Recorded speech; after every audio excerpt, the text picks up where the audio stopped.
Let's investigate this further.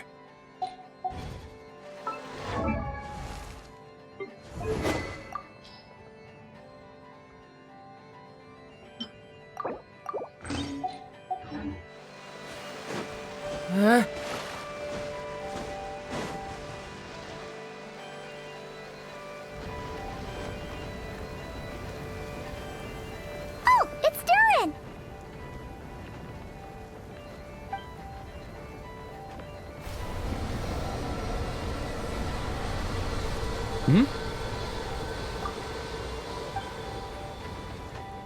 Traveler in Paimon? I'm sorry. I hope I didn't scare you.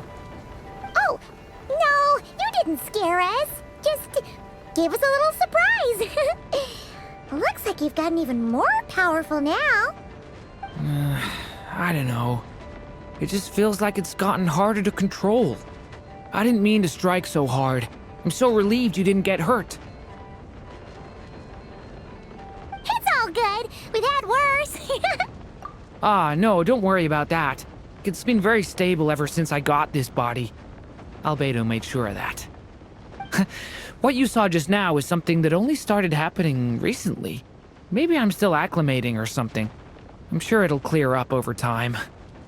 Anyway, what brings you here? Did you need something? Well, The day that the writer and the watcher crossed paths was the day that the magic known as storytelling was born. so, she asked us to come. Miss Alice? You too? I guess I really do need to work on my impression. Well, never mind that. It's been too long, Mini Durin. And please, that's Aunt Alice to you. I have brought you and the Traveler together here for a very important purpose. It has to do with your mom. My mom?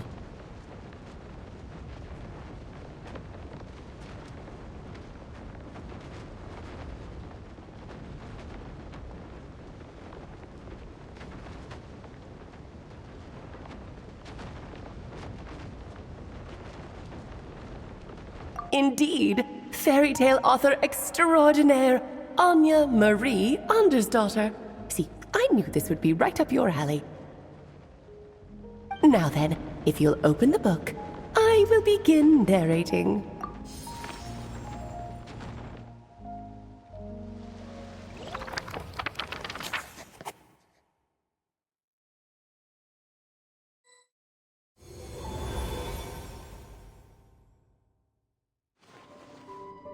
Whoa! What is this place? It reminds Paimon of Simulanka. The two are indeed similar. Both worlds were built using the same magic, after all.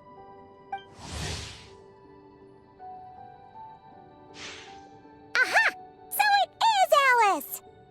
Hello, Aunt Alice? Oh, no need to be shy. Just think of me as one of your mother's dearest friends. You keep talking about stories and magic. What's this all about? Simulanka 2.0 or something? Certainly not. Simulanka was a peerless masterpiece. Without the original author, it would be impossible to create a sequel, even for me. But you are right about one thing. Just like last time, I want to show you a work of magic that has to do with storytelling. What's this? This is your mother's dying wish. My mother's dying wish was a book? Let me answer that with a question. What do you suppose would be a writer's greatest regret? Have you ever read a book called The Little Witch and the Undying Fire? Oh, well, you're missing out.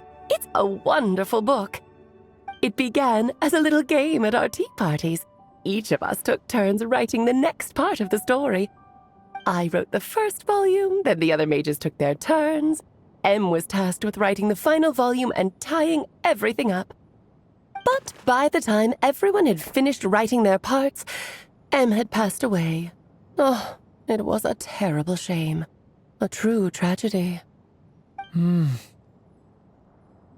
that is the answer to my question. A writer's greatest regret is to leave a story unfinished. But all is not lost. I couldn't stand the doom and gloom of it all, so I went ahead and wrote an ending myself on her behalf. Then what's this book? This is the answer your mother gave to the same question. In her eyes, this was her greatest regret. She made me promise that I would bring it to you because she believed the only person who could resolve this regret is you. So my mother's greatest regret is another unfinished story? You could say that. And I guess resolving the regret means finishing the story? That's one way to put it. Oh, is a straight answer too much to ask for? Her answer was quite the opposite of what I'd expected. But oh, how touching it was. I'd love to tell you what she said, I really would. But that would spoil the plot, and we can't have that. Spoilers ruin everything.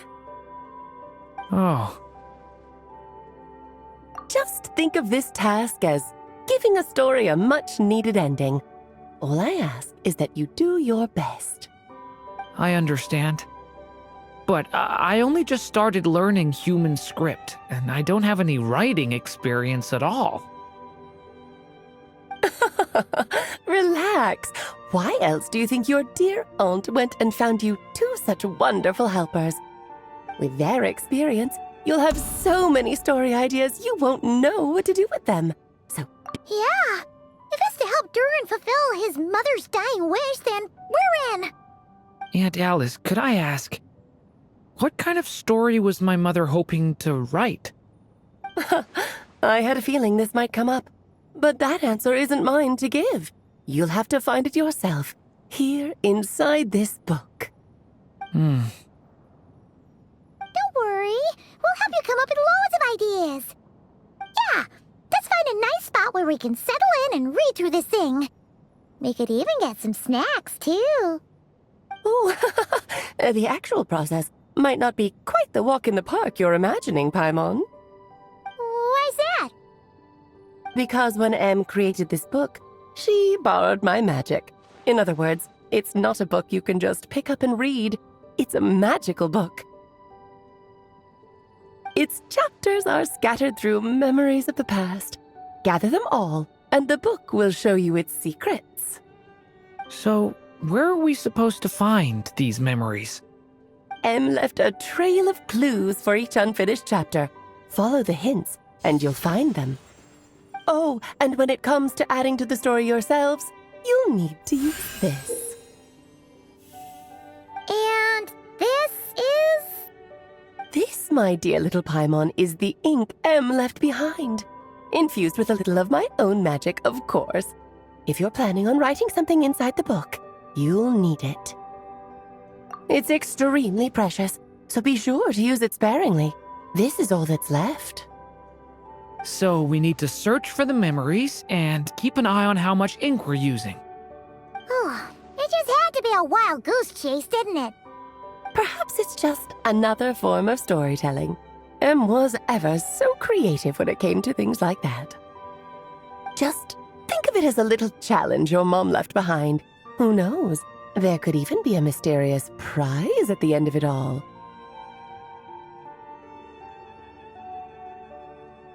I don't care about that. This was my mother's dying wish. Whatever it takes, I'll find a way.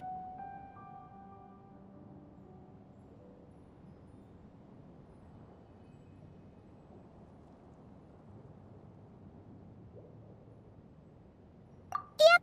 With the two of us by your side, you'll be just fine. Okie dokie. That should be pretty much all you need to know. Oh, and once the story's complete, do let me have a little look-see, okay? I've read everything she ever wrote.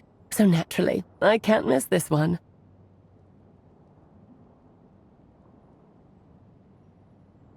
Yeah! Most of the time, you're pretty hard to pin down. Don't worry, I'll know when you're finished. Just wait for me to reach out. All right, off you go. I can't wait to hear how the story ends.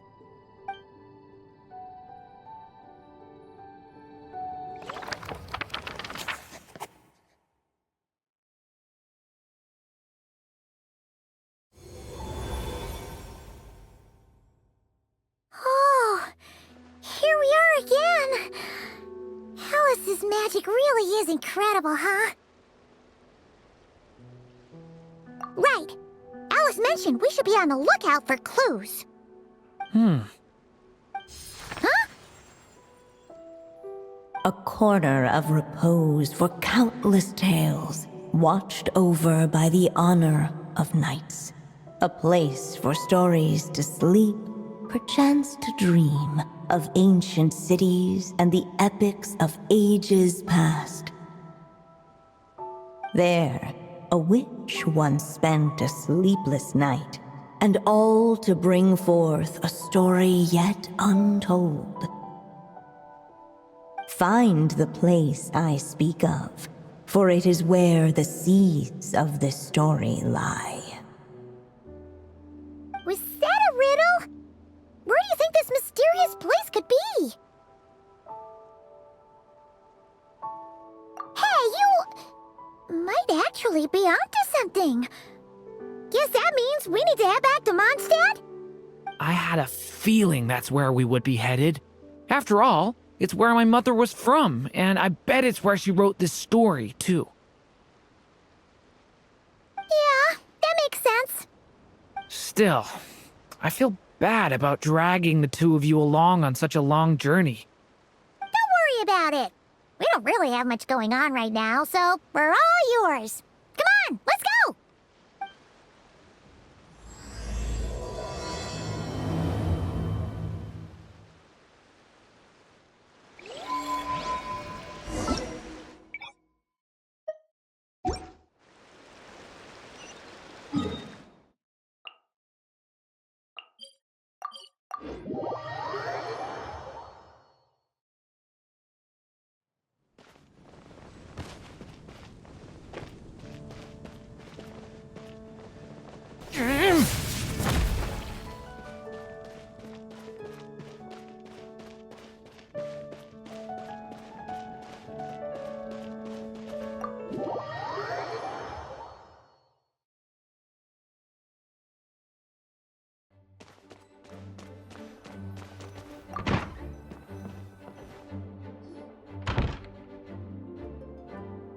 Back in the Mondstadt Library, huh?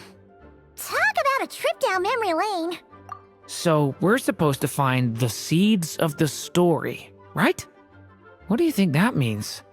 Well, we're in a library, so it's gotta be books, right? But seriously, there's so many here. How are we supposed to know which ones we need? Making a racket in a library? You should know better than that.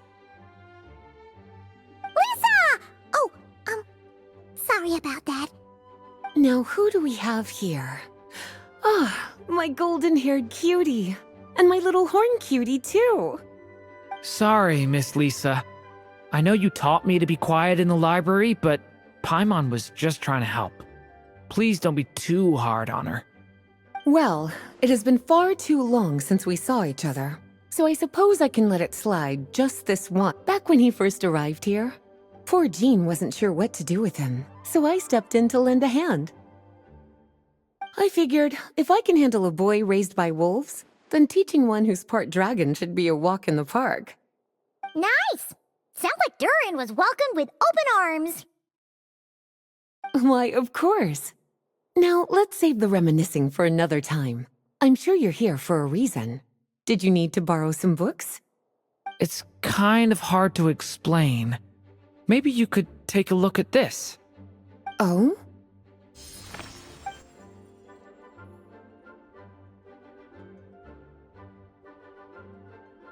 Ah, I see. These so-called seeds of the story must be the books that inspired its creation. That's just how it is with stories. They grow out of the tales that came before them. And that mage, I can almost picture her here, hundreds of years ago, scribbling away at one of these very desks. But we don't know anything about this story. How are we supposed to figure out which books inspired it? As it happens, just before I found you here, I was looking into something rather peculiar. One of the knights reported seeing some books that weren't listed anywhere in our catalog. Stranger still, just as he went to reach out for them, the books vanished into thin air. And then, a while later, while he was browsing through other shelves, there they were again. Seriously? That particular knight knows this library inside and out. I'd be very surprised if he was seeing things. Something tells me these might just be the magical books you're after.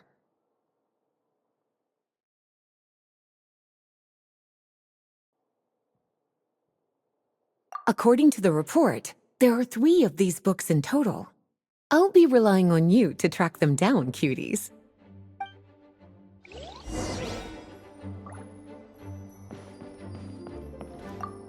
Oh, wait! Did Klee write this one? Should this even be here? We better show it to Lisa.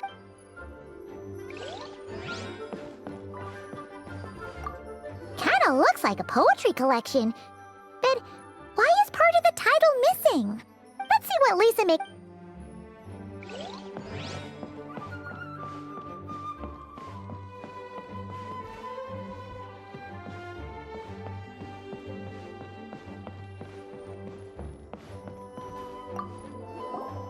Second strongest spell in existence. Do not show Klee. Wait, there's actually a book like that right here in the Mondstadt library? That title's just gonna make people even more curious. Huh. There's definitely... Please be quiet within the premises. Refrain from making... Let's hang on to this one for now. Could be one of the ones we're looking for. It's one of M's, after all.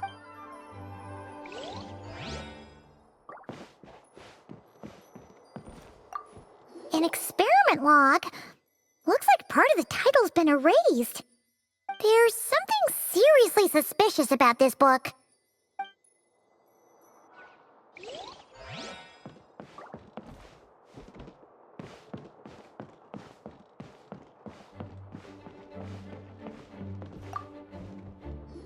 Well, did you manage?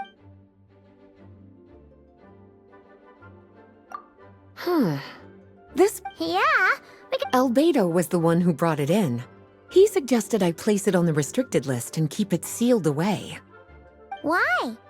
He said it's full of forbidden alchemical formulas, some of which could even result in the creation of dangerous monsters.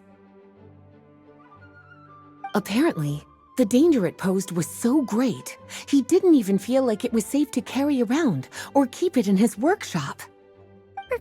Really? Definitely sounds like it shouldn't be here then. Still, if that mage read this book too, it must have been written a lot earlier than I'd imagined. Well, did you manage to find them?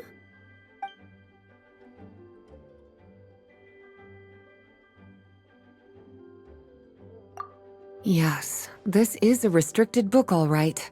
It certainly isn't supposed to be here. Huh. But it looks like a regular poetry collection. How did it end up being classified as a restricted book?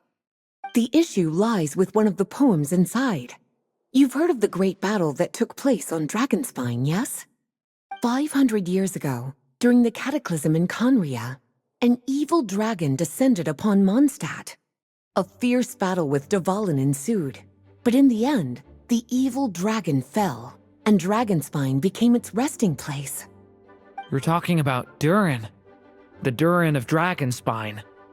Well, the poem in question turns the whole battle into a dance, with the evil dragon recast as an innocent child who came here in search of friends. But given all the suffering experienced at the claws of that dragon, how could the people of Mondstadt accept such a retelling? Bards are often accused of inventing history or distorting the truth in their ballads. But this one hit a bit too close to home. And since the knights back then were unable to track down the author, they decided to ban the entire collection, blot out the title, and seal it away for good. So the version in the poem, it was all a lie? I'm afraid that question is something only the dragon himself could answer. Well, did you manage to find them?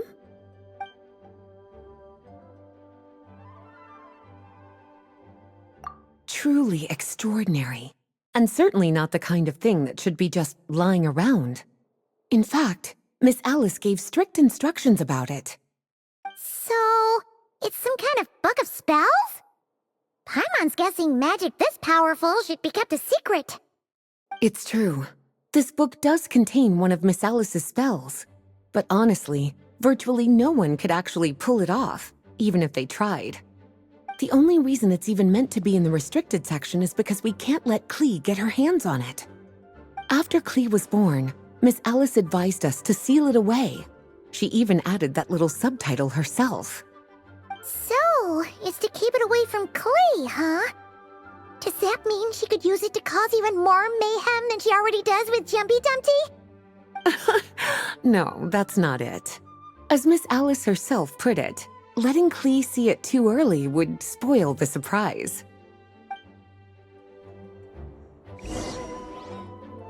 Well, would you look at that? Seems like these are the little troublemakers you're after. And all three just so happen to be forbidden texts. What kind of story requires reference material like that, I wonder? Forbidden texts? You know, the first time you mentioned that the library had a restricted section, Paimon thought you were just trying to scare us. Are you saying it actually exists? Not really something you should be poking your little nose into, is it, cutie? Sorry. Seeing as it was Miss Alice who asked you to look for these books, I won't question the matter. But they'll need to be sealed away again once you're done, so don't forget to return them. Don't worry, Miss Lisa. I won't forget. Well then, that's all from me. After all that hard work, I think I've earned myself a nice cup of tea. Alright, we've gathered all the reference books. What's next?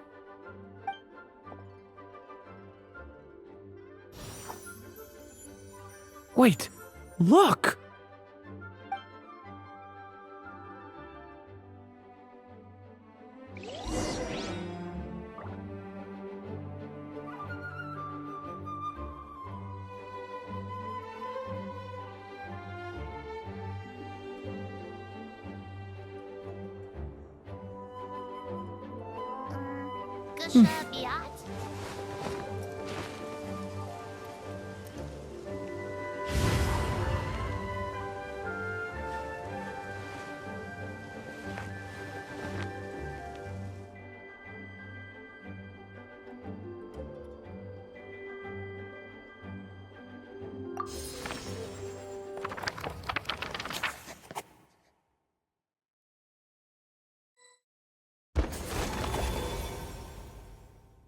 Long, long ago, an evil dragon descended upon the human world, bringing terrible calamity in its wake.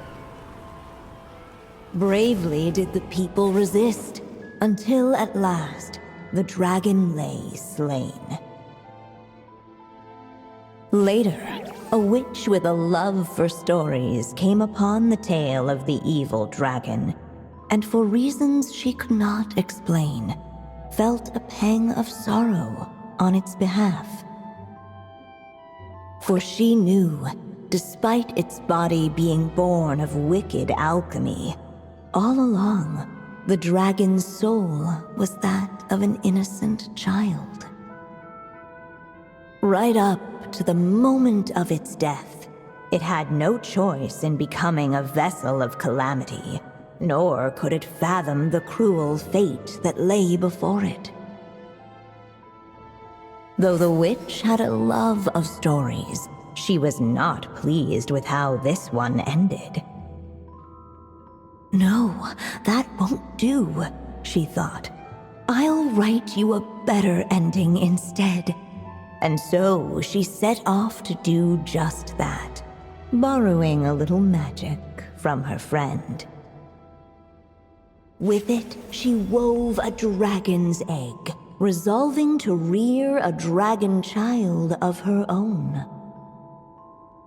Yet long in thought she lingered, wondering what kind of world her little dragon ought to behold upon waking.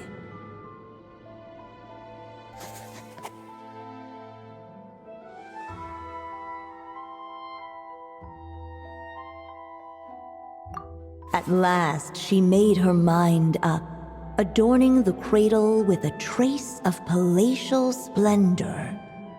Then she quietly waited for the egg to hatch.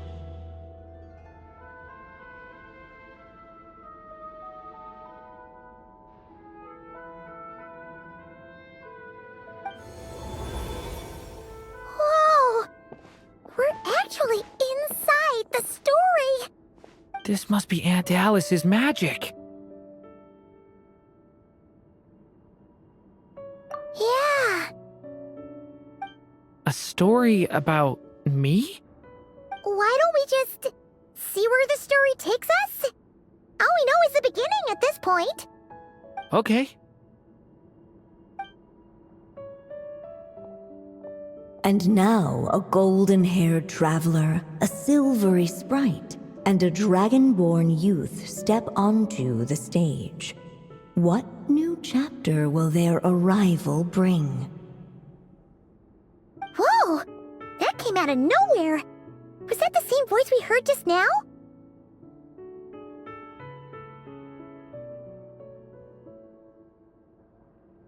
Yeah. But why does it sound so familiar? I've missed this. It's just like the stories my mother used to tell me. You mean... Em? She used to tell you stories? Yeah, she loved it. Back when she was still alive. Sorry, we should focus on what we're here to do. So, now that we're in the story, what's next? The dragon youth wondered aloud. Yet all he could do was wait for the story to unfold. Of course, there's something to be said for helping it along. Perhaps a little exploration could prove fruitful. Oh! Is that a hint?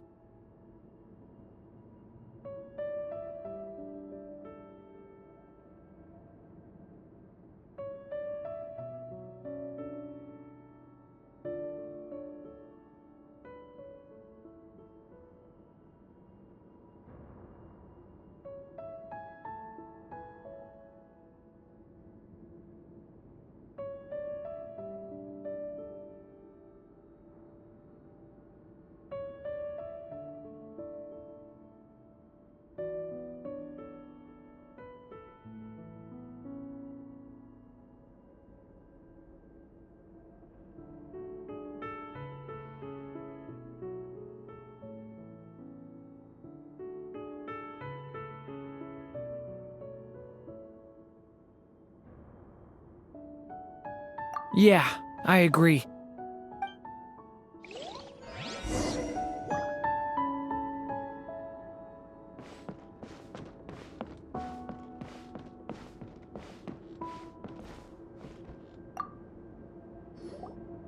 This Dodoko doll is meant to be the witch in the story, right?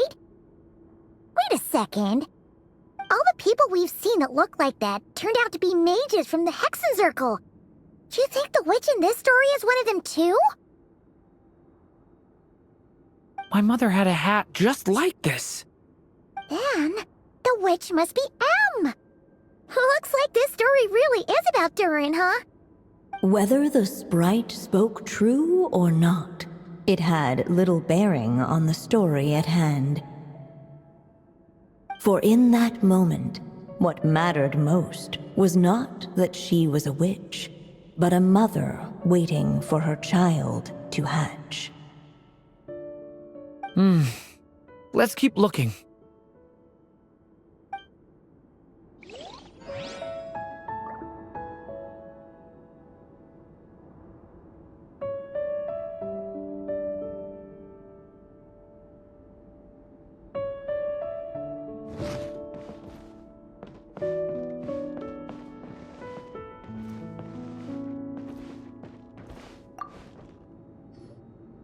Look at all these books.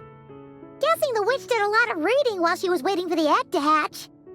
It just so happened a dragon egg wasn't the only thing she was incubating here.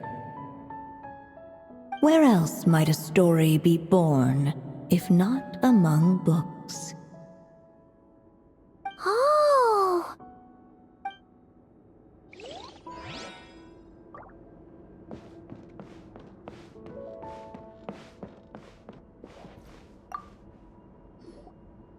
This must be the dragon egg, right? Looks like it's gonna hatch any moment now. So we've got a dragon egg about to hatch, a witch who loves stories, and that evil dragon we heard about at the beginning. Yep, it all adds up. This is my story, isn't it?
Okay, so how are we supposed to help the story along? It feels like all we can do right now is wait.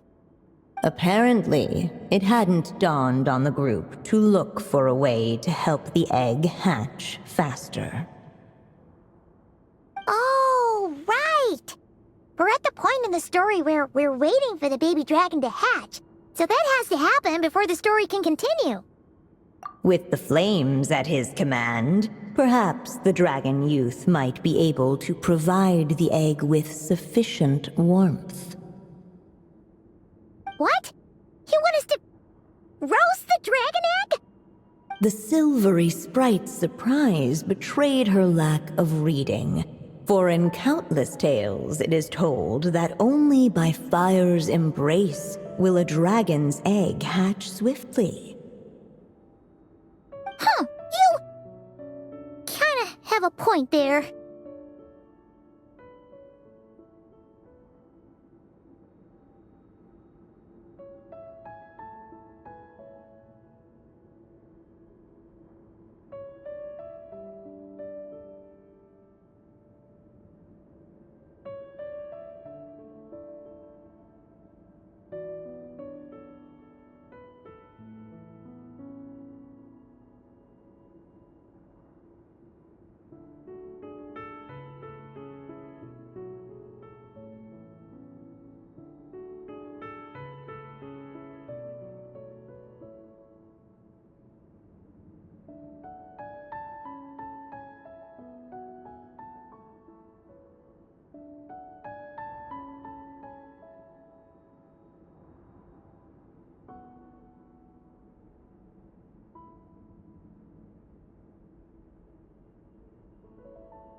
Okay, I'll see what I can do.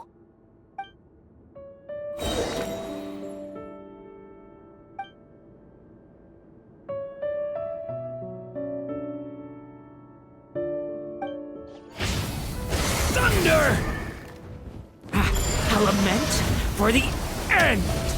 Clearly, both the golden-haired traveler and the dragon youth were eagerly awaiting the little dragon's birth, though perhaps their longing burned a little too brightly.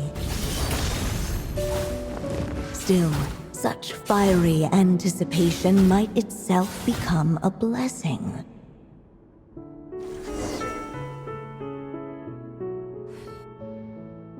At last, under the witch's expectant gaze, the little dragon broke free from its shell. No living being has ever decided the moment of its birth. You were no exception, my child. I brought you into being because I willed it so, just like the witch who created that evil dragon. But I promise you this. Your birth was wanted. You are loved, and you will have a different fate than the dragon that came before you. You've never told me those things before, but for some reason, I always knew. Thank you for bringing me into this world.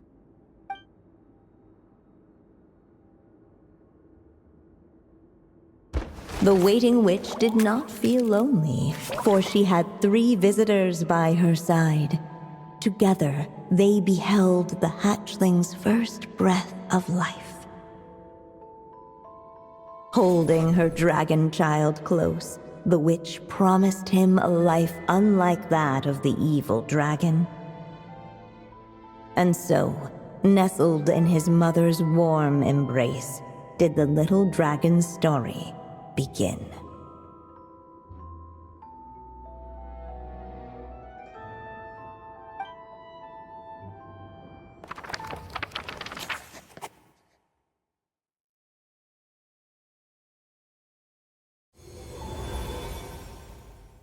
Wait, isn't this Mondstadt?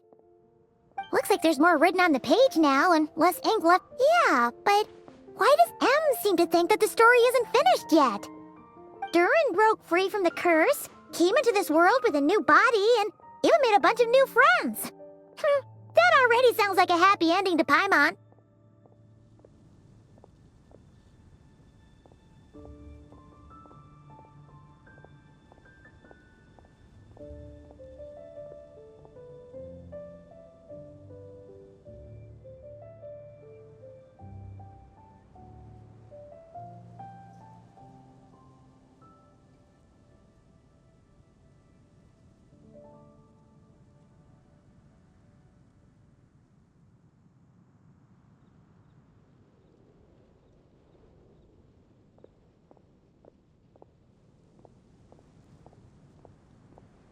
True.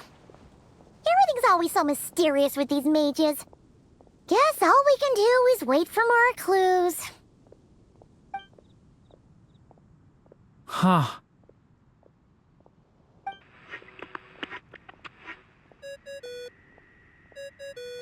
Is this thing on? All right, that should do it. Hey! That's Alice's voice! Hello there, children. If you're hearing this, you've stumbled upon the little recording I left for you. I thought you could use a few hints about how the book works. By now, I'm guessing you've already begun to leave your mark on the story. You should know, however, that the book needs time to absorb the ink, so the next chapter's clues won't show up right away. Wait, so even magic ink needs time to dry? The good news is, you can return to any chapter you've already completed and continue to explore the mystical, magical storybook world you helped create. Have fun, dearies. Toodles! Oh, man! Paimon was so ready to knock this out in one go. Maybe it's for the best.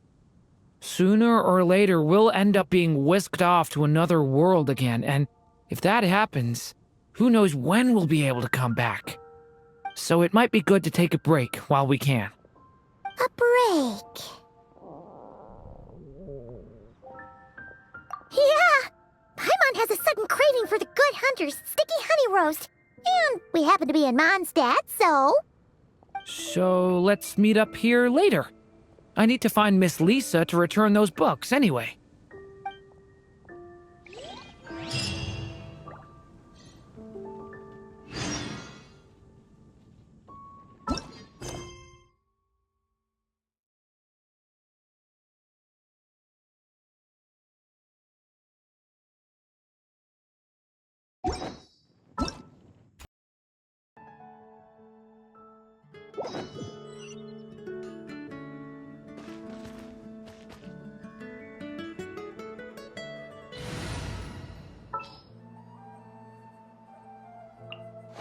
Witness my magnificence!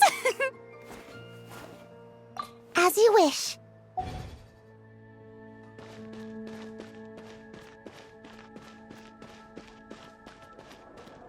Alright,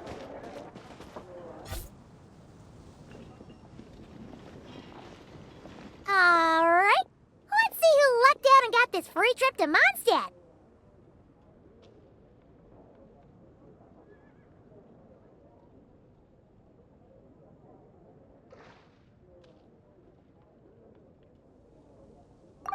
Wait, you're Shing! Oh, Genu's editor Onodera! Traveler, thank you for all you've done for us in the past. I come here today with a commission from Lady Yai, with which I'd like your help, should you be willing. Oh, and might I ask who this person dressed like Princess Fischl is? You have the pleasure of speaking to our eminent person, Fischl, Prinzessin de Vertelung. Mein Fräulein means to say that her name is Fischl, and that she is most pleased to meet you. Yep, this is Fischl. She's a reliable adventurer, and she's here to help.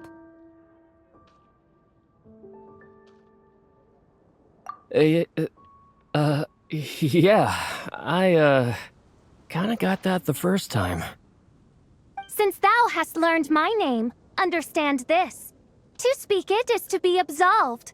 Praise it, therefore, and thou shalt earn thine salvation. Mein Fräulein means to say she... Ah, I see. I completely concur, my lady. Remembering names is simply basic etiquette. And if you might lend me succor in solving this problem, I shall indeed praise your names to the heavens above. As many times as necessary, in fact. You understood Fischl language before Oz could even finish translating.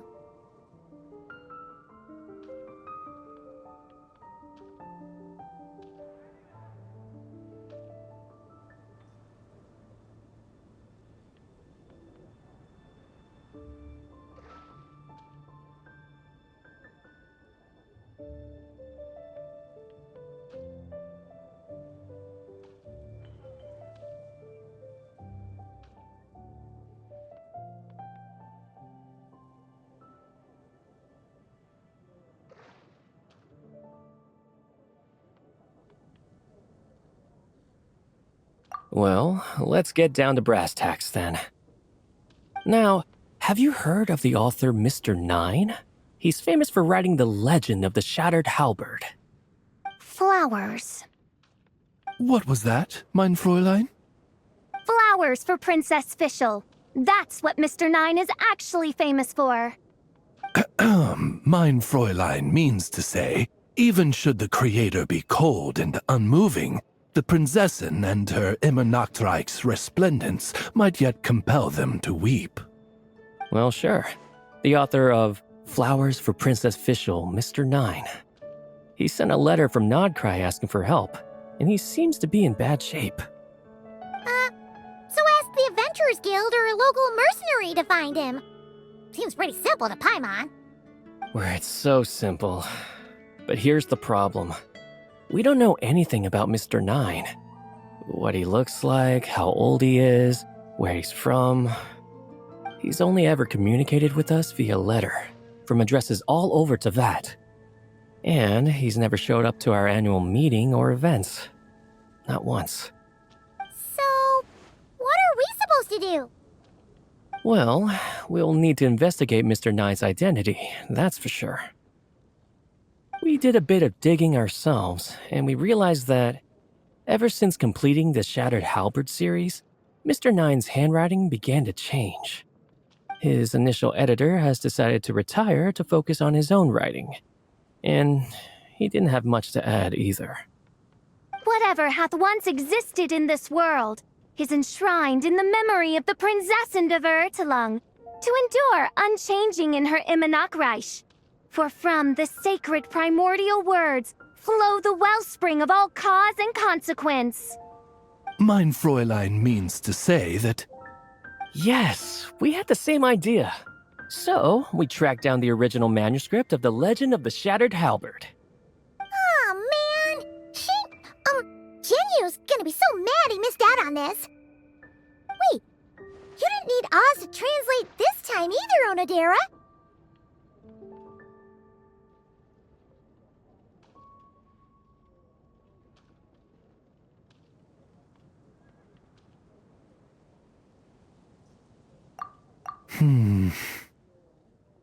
Osvaldo Hafnavines, hast thou perceived something?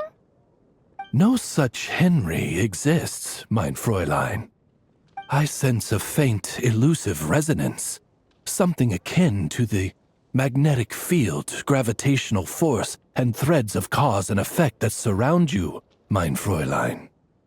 Isn't that interesting? Well, in the end, our only takeaway was that the design and craftsmanship of the paper point to it coming from Qingse village in Liyue. Huh. Could Mr. Nine be from Liyue then? No, wait. If we're talking authors from Qingse village specifically... No, it couldn't be. Could it? Chong the Ninth? Ah, I've heard of him. He won a Best New Author award for the first apprentice of Guhua. It matters not. Though the Saint of Tears and the Saint of Atonement perform manifold labors on divergent principles, their power flows but from a single source. Mr. Onodera, if you please. Wait, Oz? It's great that you trust Onodera and all, but we're still in the dark over here. You speak true, mein Prinzessin. Even if Chong the Ninth doesn't turn out to be Mr. Nine, he's still an author, and he could have had contact with him. I think it's a good place to start.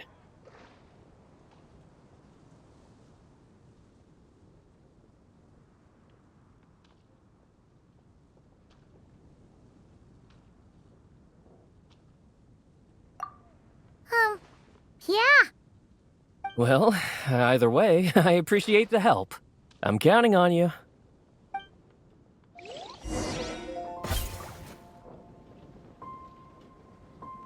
Today's recommendation.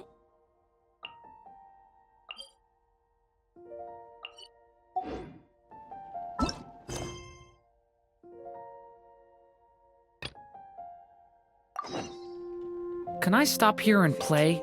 I mean, take a stroll. I won't go too far.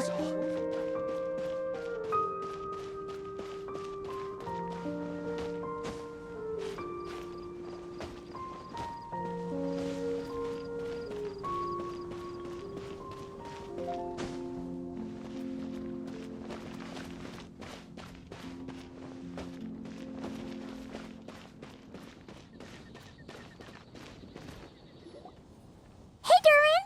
Any more clues for us? We're all set for the next chapter.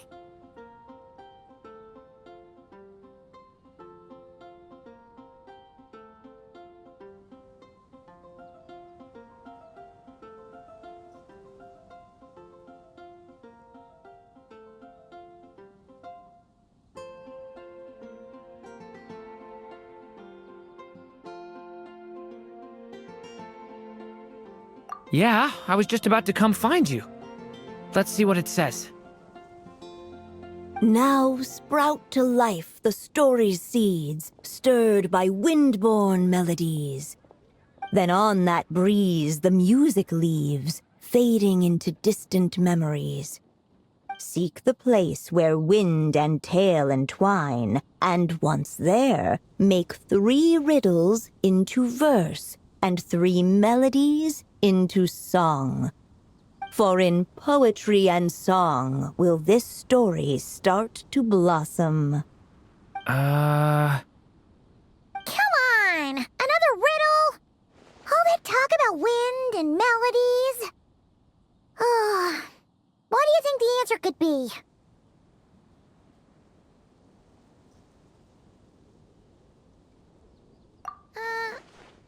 Oh! Care to elaborate? Wind? Music? Poetry? Tone-deaf bards gotta know the answer. You mean Lord Barbados?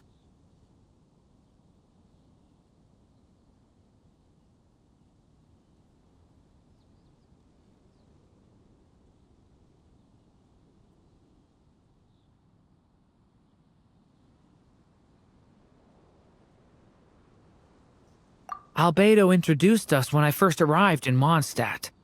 I mean, someone like me was bound to catch his eye sooner or later. It's better that it's out in the open anyway. Now, how should we track him down?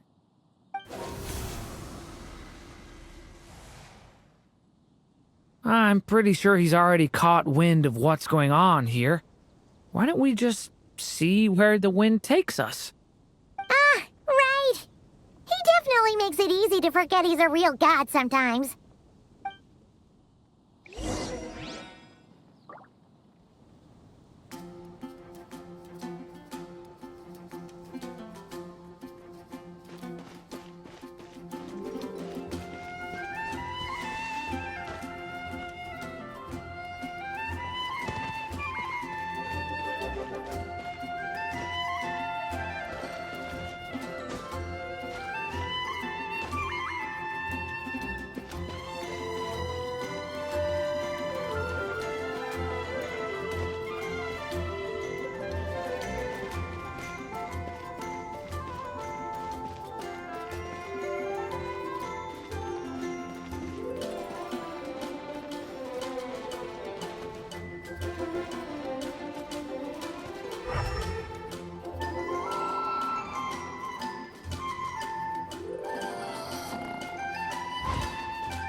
Can you hear that?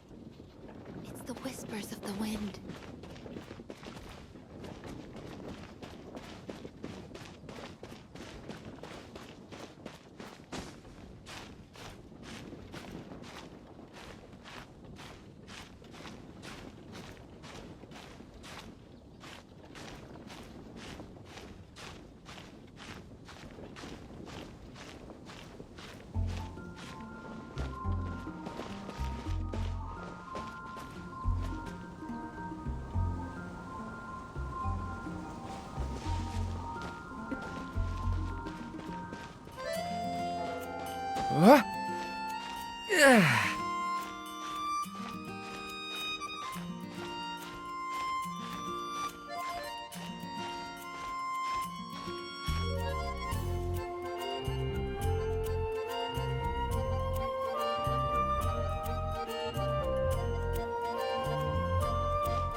Traveler, Paimon! What a sight for sore eyes!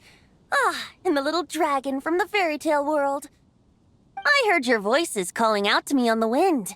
Something about needing help with a riddle? Sorry to disturb you, Lord Barbados. Disturb me? Not at all! To tell you the truth, I'm just as curious about this riddle as you are. Let me take a look.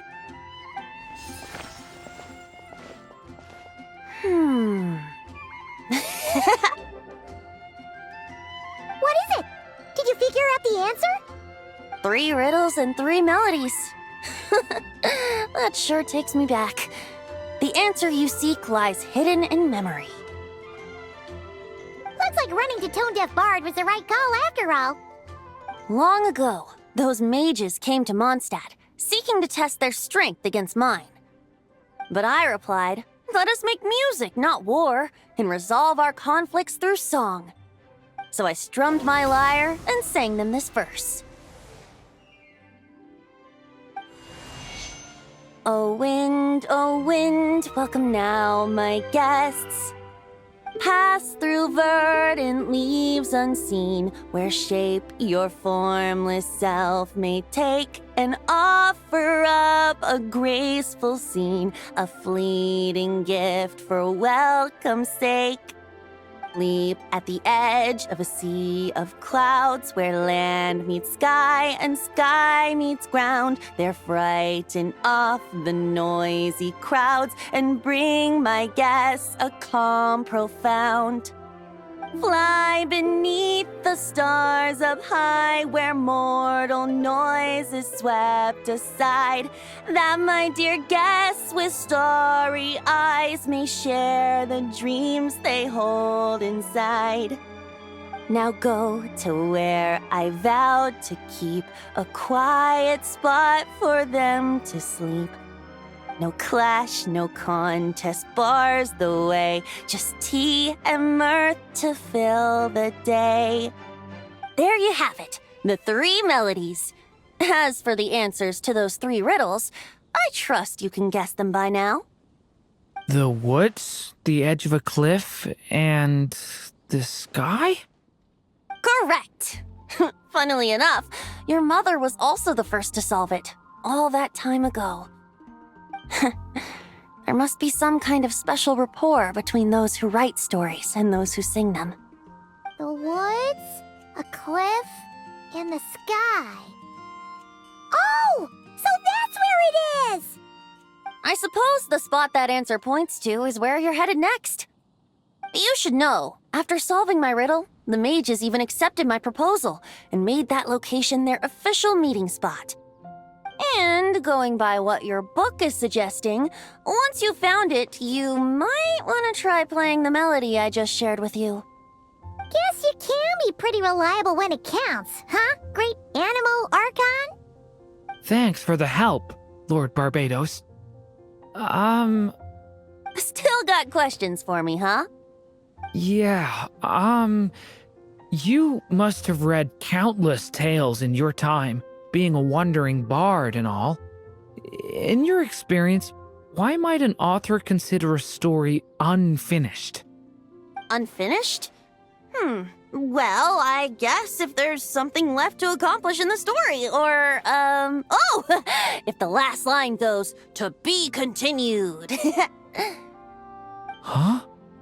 Wow, your helpfulness lasted for like 1 second. In all seriousness, I would think the answer to that question lies in your mother's story itself. It's not my place to pry any further. All right then, we should get going.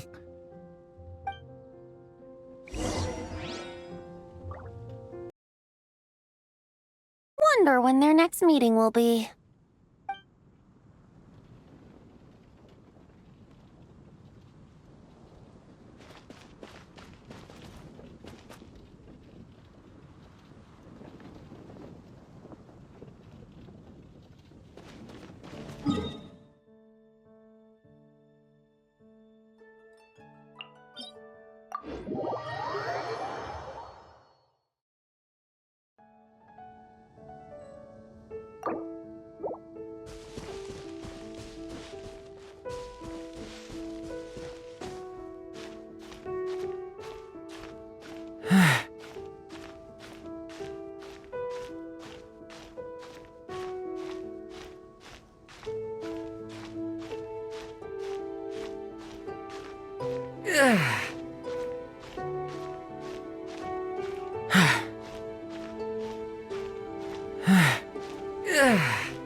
the 3 melodies, and we should be able to gather the memories for the next chapter, right? A musical performance. Out of all the things Miss Lisa has taught me, that's the one I'm worst at.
Even a war that shook the world could not halt the witches' gatherings.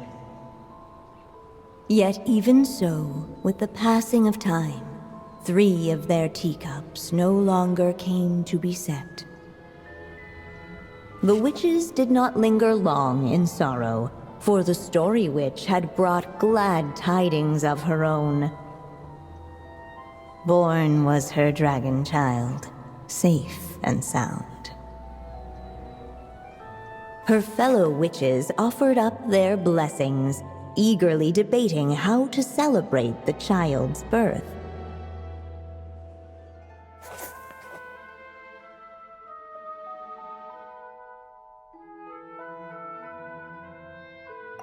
In the end, they settled on the sweetest candy they could find.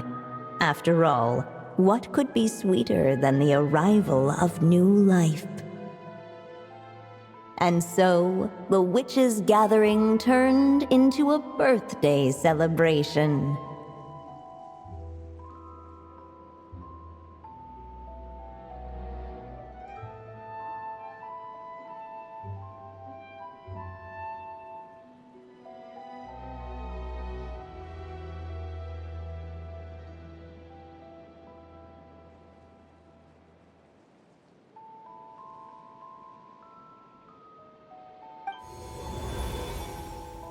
So, we're back in the story world, huh?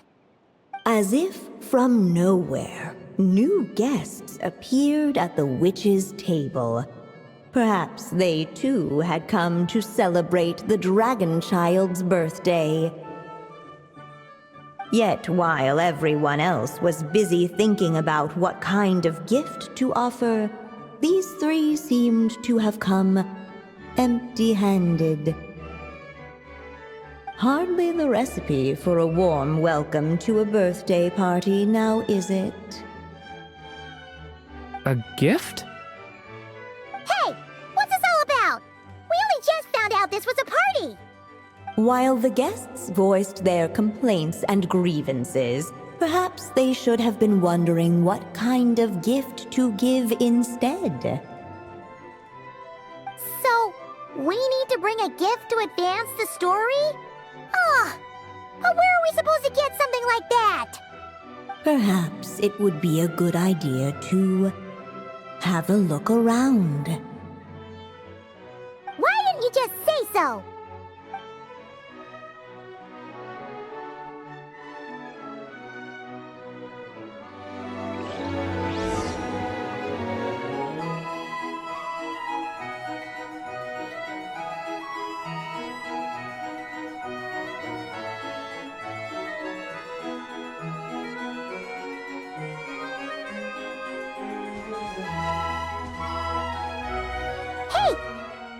These as gifts, maybe? At last, the guests found something to give the dragon child. Guess that's a yes then. Which one should we go for? Still, the guests wondered what kind of gift might the little dragon really want. Should they put a warrior's sword in his hand and send him out on an unstoppable quest to save the world? Or perhaps a wandering hero's slingshot and the promise of a life of endless, uncharted adventure? Or maybe even a scholar's tome and the chance to take on all the world's unsolved mysteries. Okay. Wow. That's a lot of pressure all of a sudden.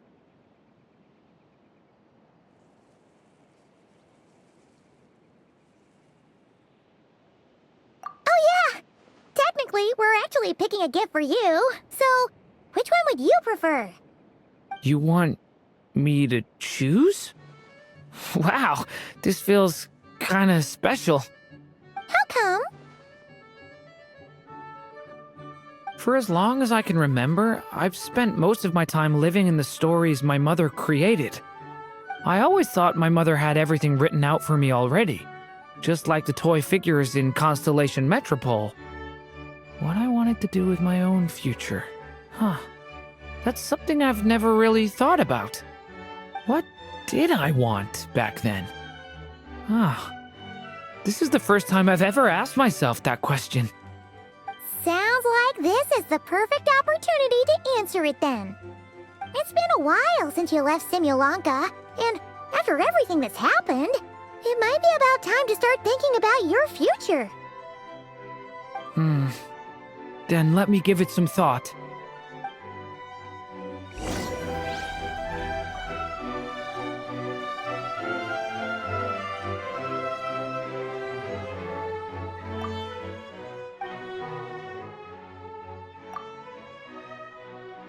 In the end, the guests settled on A wandering I guess you inspired me.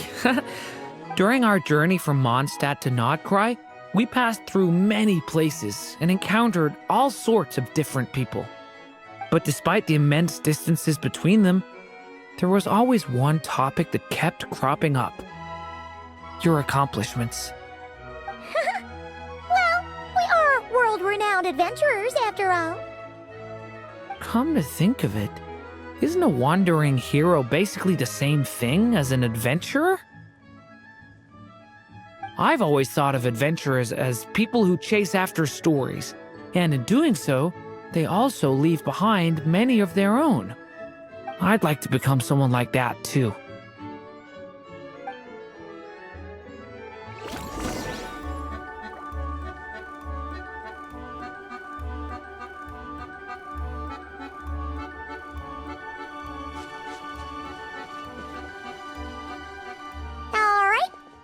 Let us in now that we've got a gift, right?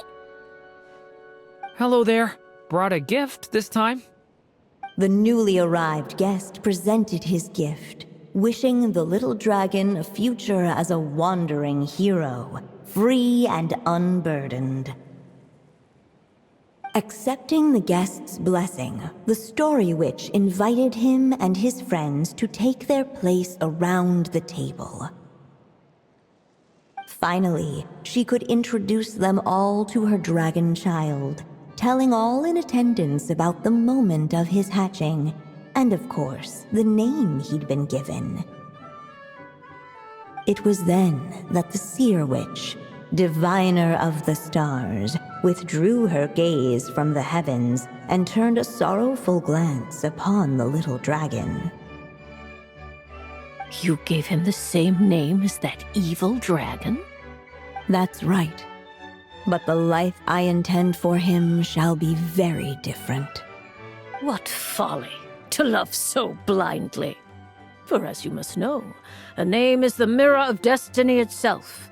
He who bears an evil dragon's name must also inherit the fate of its previous owner. His fate has been foretold. Then I'll rewrite it. The witches at the table fell silent, for they knew the seer witch's words had never once proven wrong.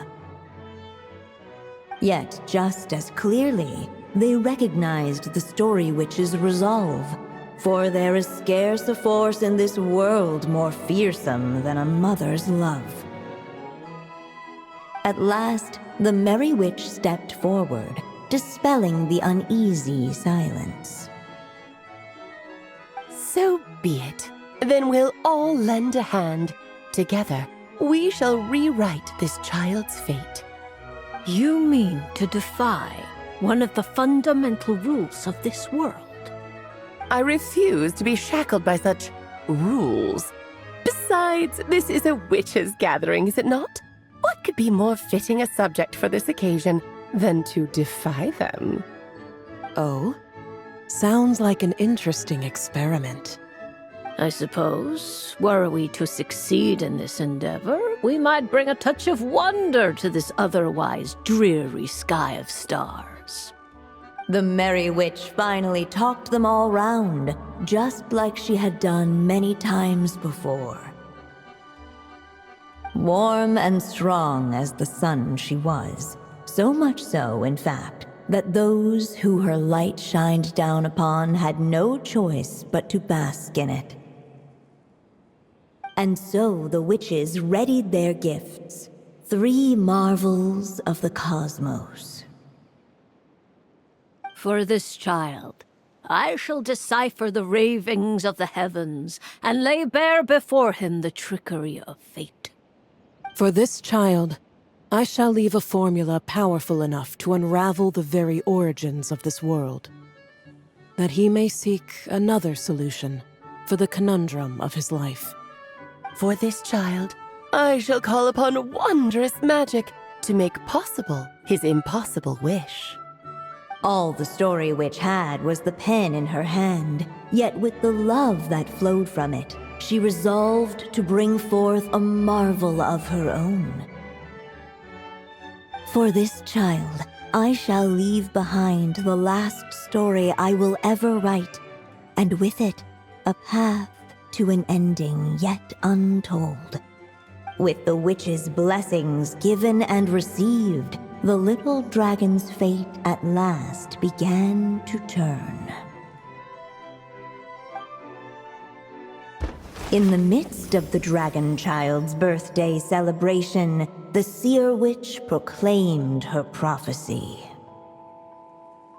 The child had been given the evil dragon's name, and with it, the burden of its fate.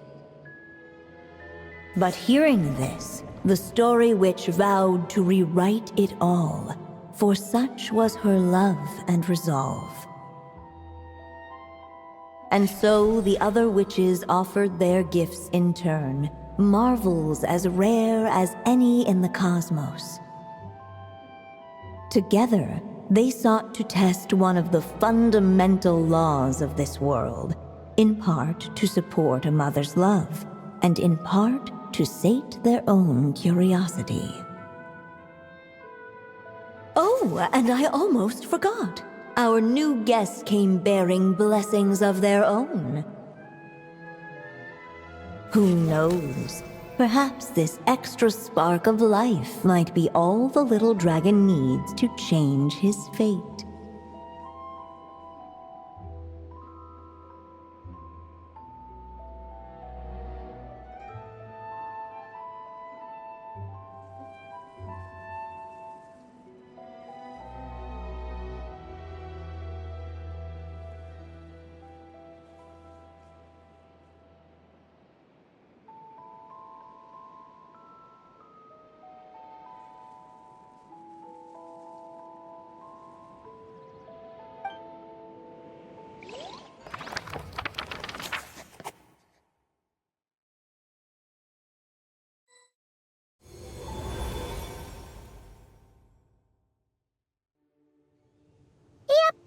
Looks like we've completed this chapter, too. Those witches in the story were the mages of the Hexen Circle, right? They sure seem to care a lot about you, Durin. But, Paimon kinda had trouble following their conversation. Just a bunch of mystery, as usual. The evil dragon's fate. Oh, is that what you're worried about? But didn't we already take care of that?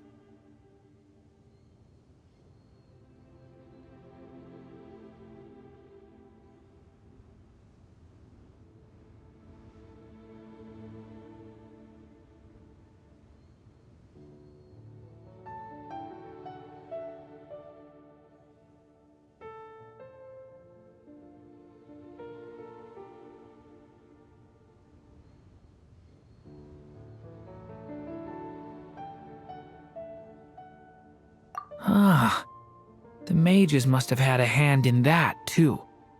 Also, I was just thinking, which part of the story are we even meant to be completing? Oh,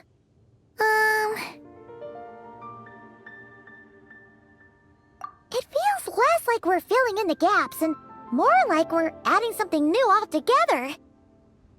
But we use the ink, right? And the book hasn't given us any more clues, so that must mean our task is complete. At least for now. Yeah, I guess we're doing something right.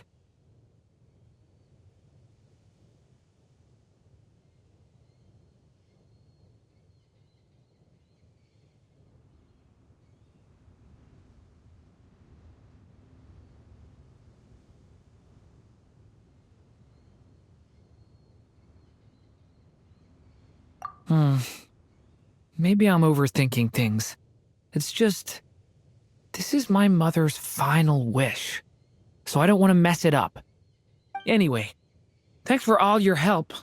I'll let you know as soon as the book reveals a hint about the next chapter. Okay then. See you in the next chapter.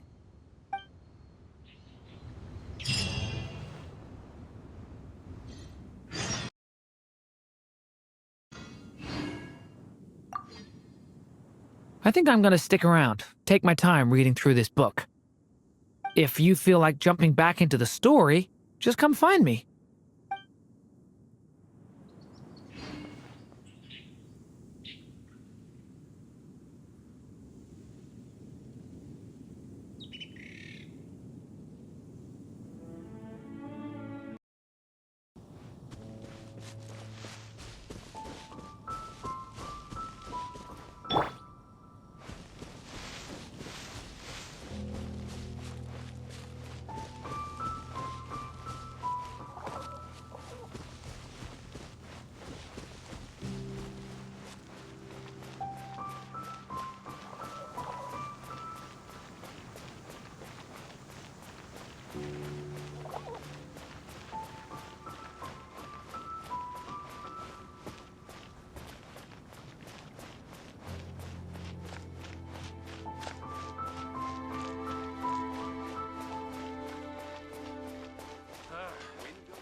Some say the god of fate calls the outcome of every dice roll before it's even made.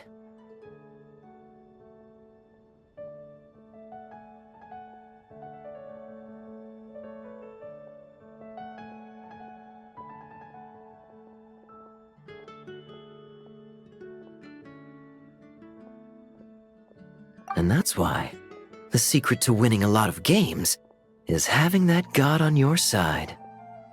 Your luck is amazing, Kaya. Your turn. Give it another shot. Fear not, O Crimson Dragonborn, for I, the Princess of Ertelung, have bestowed upon you the benediction of the midnight hour, and with it you shall surely smite this usurper. Mein Fräulein means to say she's rooting for you in secret. Oh, and that you must, at all cost, defeat the one who snatched her limited edition card back.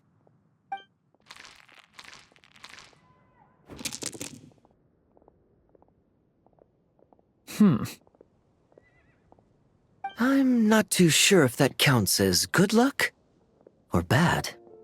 Tis not but the perfidious machinations of fate. Hey, everyone!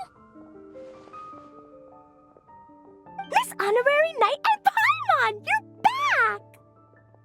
It's good to see you, Honorary Knight.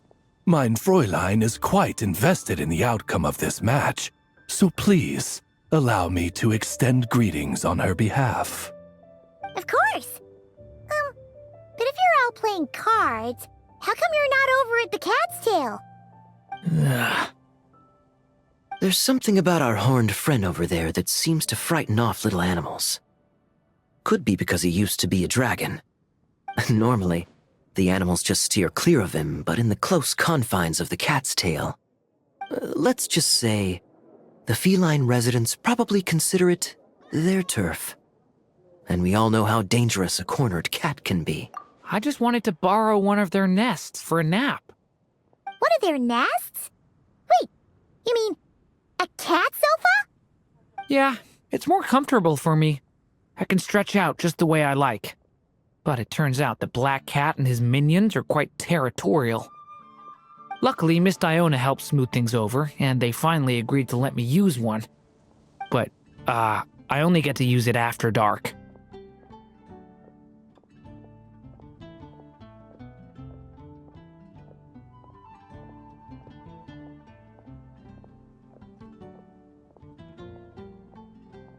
Oh, Diona stepped in! You know, underneath it all, she really does like helping people. The more likely reason is because Durin won't touch a drop of alcohol. As far as Diona's concerned, that pretty much makes them two peas in a pod. It's a shame, really, considering everything Mondstadt has to offer in that regard. Mondstadt's alcoholic drinks are a bit too much for me to handle right now. But maybe someday. There's no need to force it. Who says you have to drink just 'cause you're in Mondstadt? Yeah, it's just, I'd really like to make some more friends, so I need to learn how humans socialize. I guess alcohol is usually involved, though. But that's why I started learning how to play Genius Invocation TCG. It's also a kind of social activity, but it doesn't involve drinking. And I've been lucky enough to receive the guidance of the Prinzessin de Verurteilung herself. Exactly! Who needs alcohol when you can make friends playing card games? Speaking of which, need any tips from the master over here? You'll wipe the floor with that opponent of yours. Paimon guarantees it. Unfortunately, with the luck he's having, not even that legendary card master from Sumeru could turn things around at this point. Yeah, that last roll wasn't great. But who knows? Maybe you'll have better luck next time? He keeps getting the exact same roll over and over. This is the third time already. If there really is a god of fate, they could have cut this kid a bit of slack. Like, I don't know, make it possible for him to roll at least one other side of the dice? I think I've lost. Must even a dragonborn, sanctified by the power of benediction, succumb to fate's insidious snares? Don't be sad, Durin. You'll definitely win the next round. You can even borrow Dodoko if you want. Mom says she brings good luck. Thanks, Klee, but there's something more important I need to take care of now. Oh, okay. So, the book's given us another hint, right? Yep, and I think I've guessed where we're headed this time. Come on, follow me.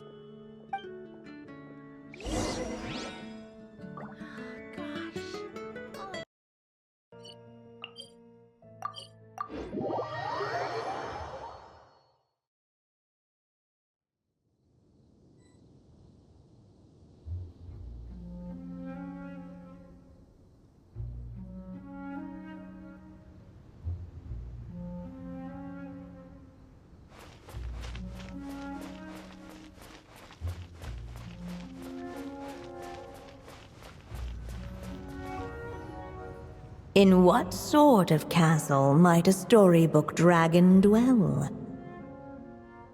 The witch turned to a mighty dragon born upon the wind to seek her answer. From afar, she beheld a solitary castle, standing lonely beneath its wings, and wrote it into words. Its walls kept out the wind and rain, yet also cast a solemn shadow. Enveloped by their shade, the story's boughs were lulled into a torpid slumber and reached no further skyward. So that's the clue. I think we're meant to find a place where dragons live, and this time, in the real world. I asked around, and it just so happens that there's a place like that in Mondstadt. Yep, that checks out. I've heard that the dragon here is called Durin, and that he's a magnificent creature. I hope I get the chance to meet him. Wait a second. Do you think having the two of them meet is the best idea? You know, considering everything that happened in the past?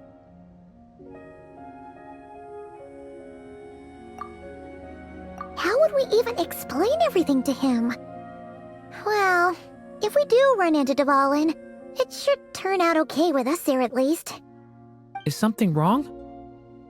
Nope. Let's go!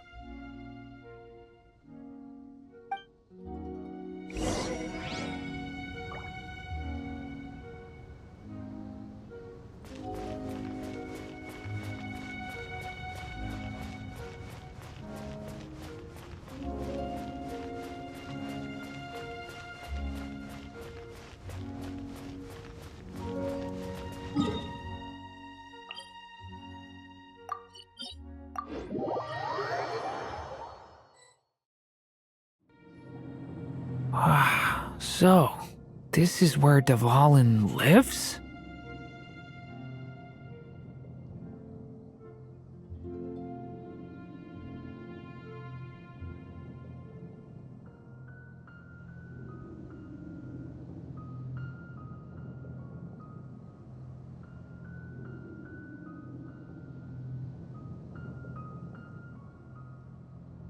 Yeah, right into the middle of a raging storm. If you're afraid of getting blown away, Paimon, you can always hang onto my sleeve. This isn't Paimon's first rodeo. Come on, let's get going!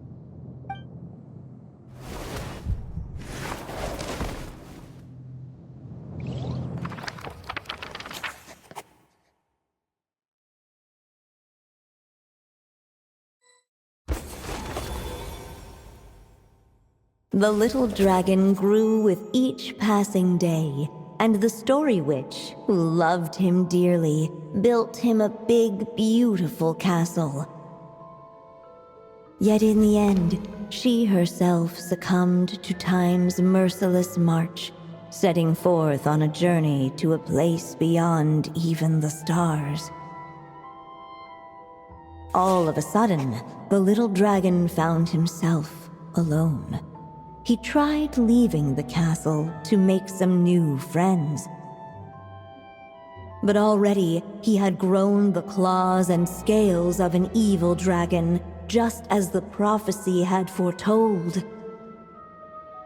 Afraid he might hurt someone, the gentle little dragon hid within the castle his mother had built, and came forth no more.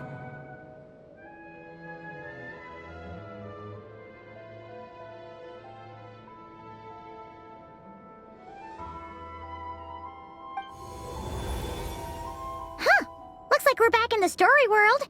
And from the sounds of it, this chapter must be about Simulanka, right? Yeah, like the fairy from the Forest of Blessings, the king of Constellation Metropole, that cat lady who turns into a box. Ah, yep. That will be Nilu, Navia, and Kirara. Oh, and there's Hat Guy, too. Only...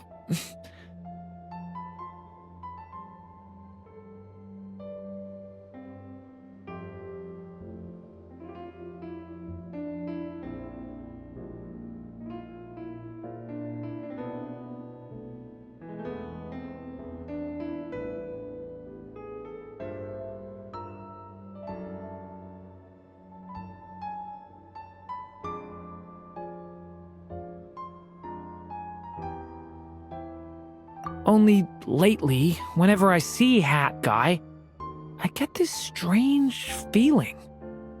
What kind of feeling?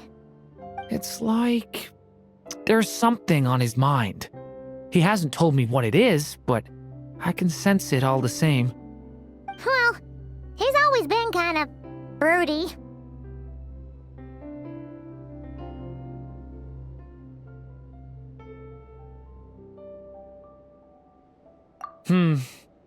I guess I should focus on fulfilling my mother's final wish for now, though. Yeah, we should get started on this chapter. So, let's track you down and free you from fate's curse once again. That day, a small band of adventurers suddenly arrived beneath the castle walls. They promised to help the little dragon cast off the curse of fate. Yet as they stood beneath the castle walls, it appeared they had no idea how to even begin. Hey! Instead of making fun of us, how about giving us a hint? The little dragon had shut himself inside the tall tower at the castle's center. Anyone who wished to reach him must traverse the barriers that wall off his heart, for there is no other way. Looks like we're in for another long one. Let me try something. Ooh, do you have an idea? If that little dragon in the tower used to be me, then surely I'd know how he shuts people out better than anyone. Come on, follow me.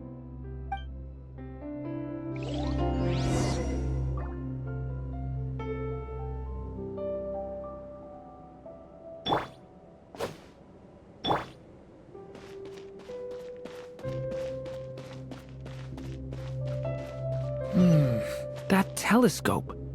I've seen magical tools like that before. It should come in handy.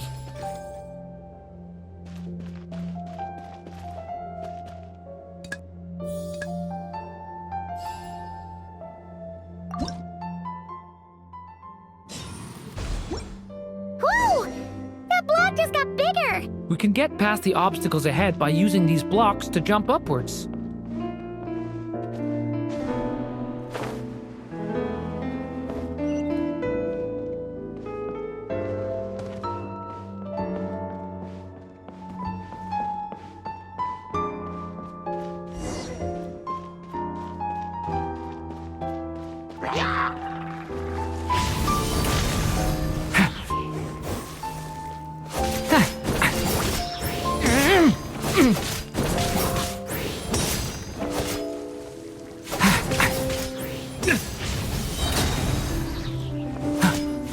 The story has only just begun!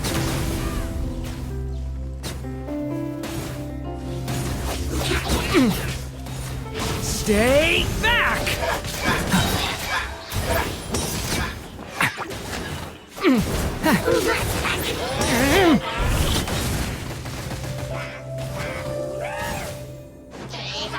turning point in fate!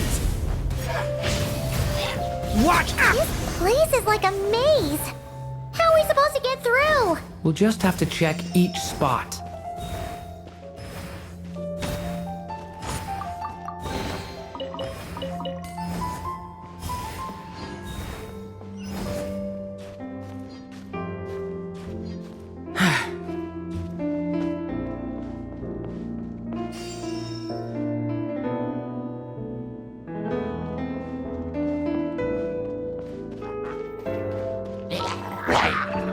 Watch out! The story has only just begun!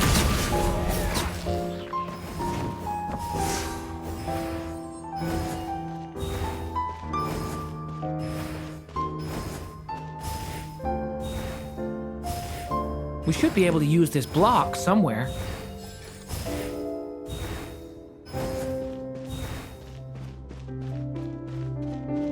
Looks like this telescope is missing some blocks. Oh. Let's try the one we just picked. Still not enough. Guess Guess we'll have to keep searching.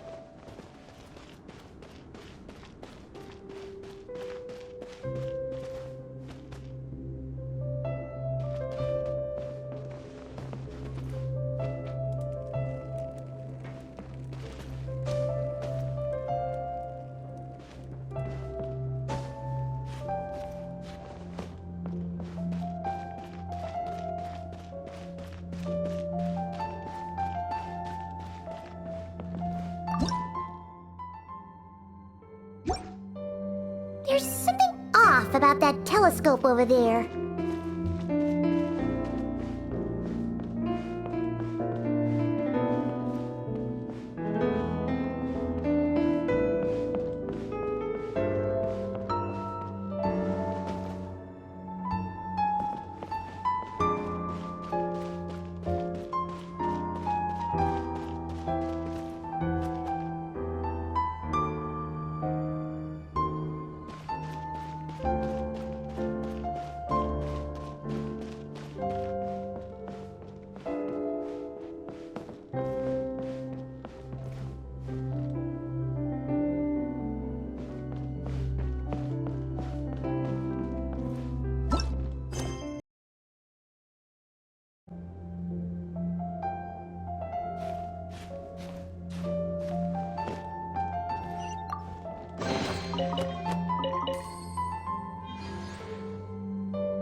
Come on, Durin! Or, little story dragon. Just calm down! Stay back! I don't want to hurt you. Loneliness and fear had built a cage around his heart, shutting out all who would look upon him. And thus, all the adventurers could see was his shadow. Don't worry, we can help you! Don't come any closer! And that was the last the little dragon spoke. How are we supposed to persuade him if he won't even talk to us? This really could have been how my story ended, huh? Back in Simulanka, I was no different. But even though I kept shutting everyone out, deep down I hoped someone would be strong enough to face my power and break through to me. And that's exactly what you all did. I wouldn't be standing here today without you.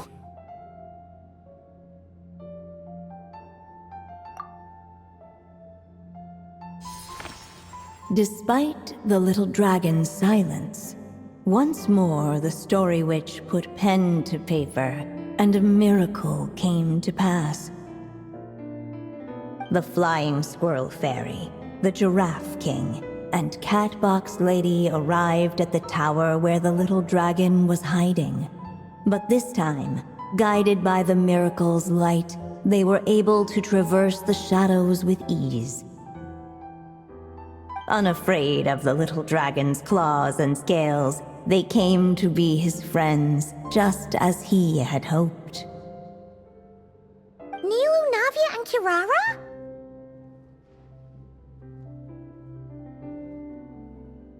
It's my friends from Simulanka. Hi, little dragon. I'm the Flying Squirrel Fairy, and I'm here to help you lift your curse. Will you talk to me? And I'm the Giraffe King. Don't be afraid, little one. We're not afraid of you. I'm just a cat in a box, but I'd very much like to be your friend too. These are my friends? Yeah, they're your friends in the future you'd be trying to avoid. I can promise you that. They're reaching out, so you just have to ask yourself one question. Do you accept? After a long silence, heavy footsteps echoed from the tower's shadows, but still, the one who made them refused to step forward.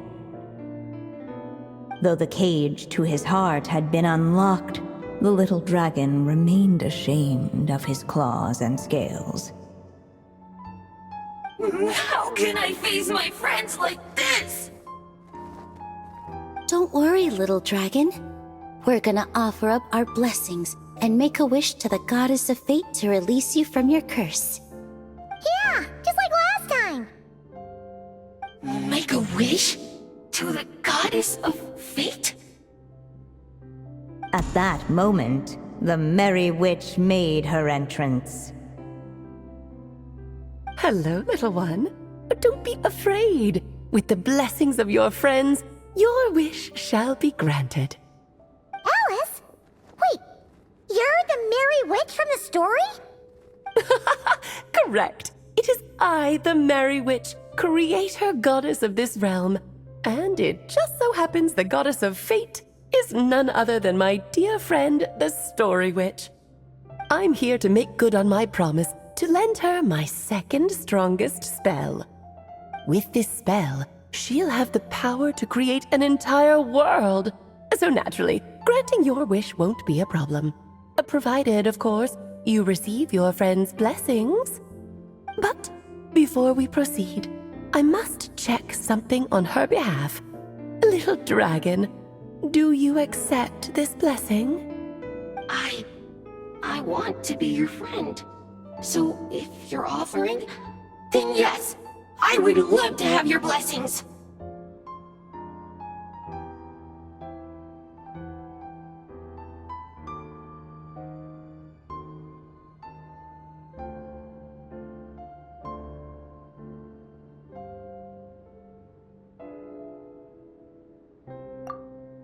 Were it not for the adventurer's blessings, this tale might have ended long ago. Thanks to them, another ending was now possible. Yet in that moment, they did not know if this blessing was truly a gift or just another trial in disguise. What? You didn't say a word when we actually needed a clue, but now at a critical moment like this, you turn up and start playing mind games? Another trial. Huh, that actually sounds about right. Be it the fictional problems of Simulanka or unavoidable conflicts in the real world, if you think about it, that's what they've been all along. But if it wasn't for those trials, I never would have met any of you. So, despite all that, I'd still like to give my blessings. That's the spirit! Come on, Durin! Let's help you make your wish come true again! On behalf of both my past and present selves, thank you, my friends. Fortunately, a brave band of adventurers heard tell of the little dragon's story. Determined to lift his curse, they fought their way through countless trials. To help him, they offered up their blessings and made a wish to the goddess of fate. At last, their wish was granted. Shaking off his scales, the little dragon stepped out of the tower's gloom. But his time in the world beyond the castle would soon teach him this gift would bring blessings and trials of its own.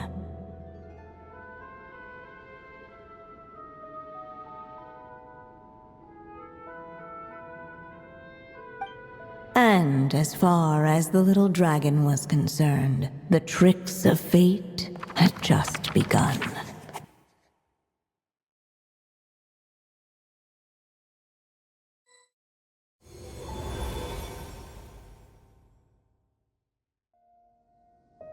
So, Durin's wish came true just like it did before. If this story was written by my mother, then surely that was the last chapter we just completed. Oh yeah! So, in other words, we finished it! Looks like that's a wrap on Alice's task, and there's even some ink to spare!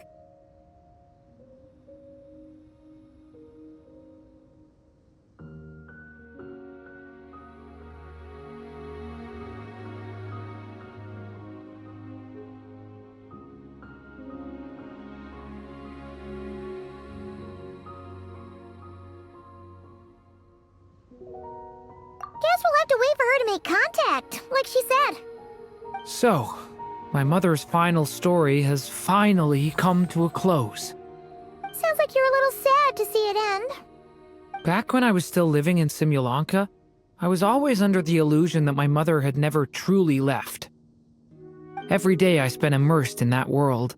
It felt like she was right there by my side, still reading me bedtime stories. But now... Durin.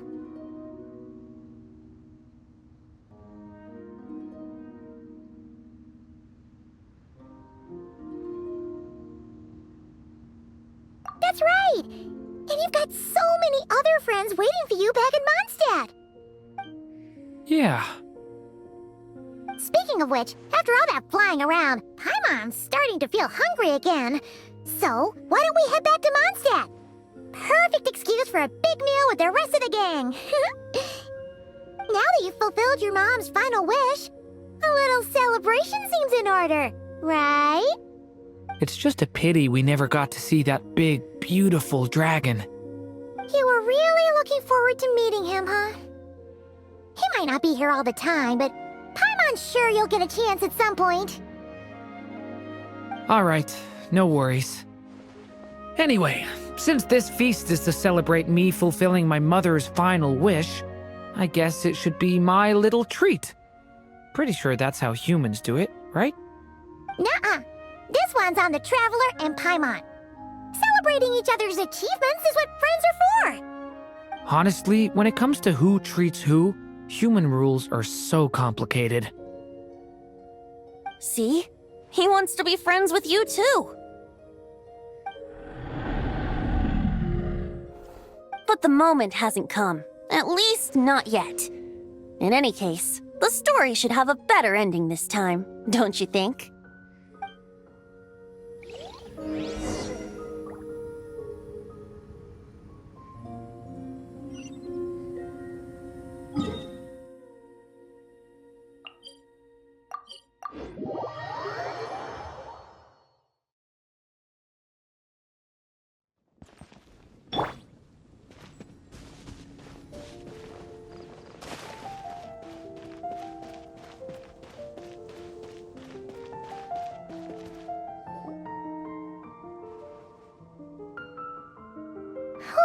Feels like we were gone for ages.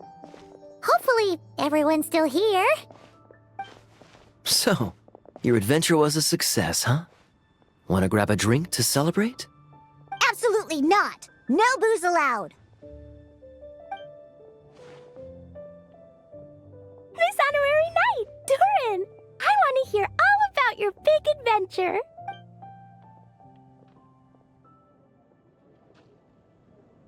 We're gonna order a big meal for everybody first. We'll talk while we eat.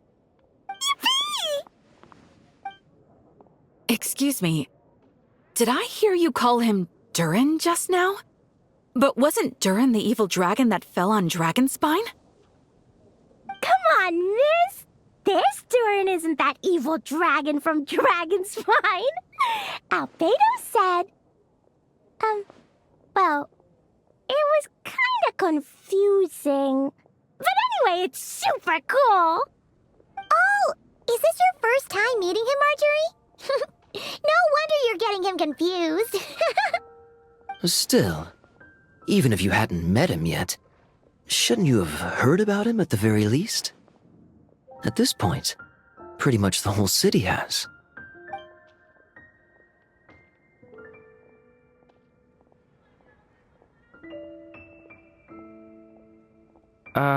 Why is everyone... So, what exactly is his connection with the evil dragon? Wait, but those horns on his head... Surely he's not a... Did everyone just forget about Durin? No, that can't be.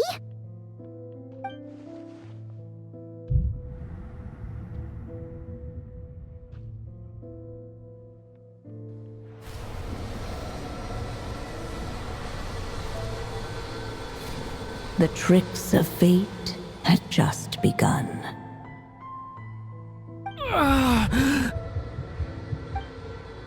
Watch out!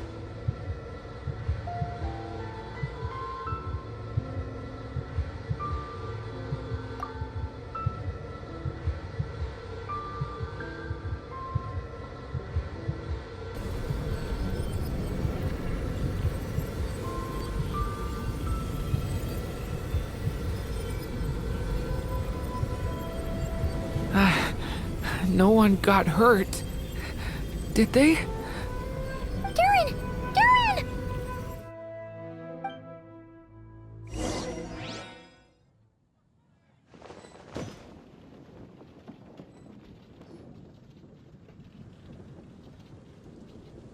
I just had Barbara check him over.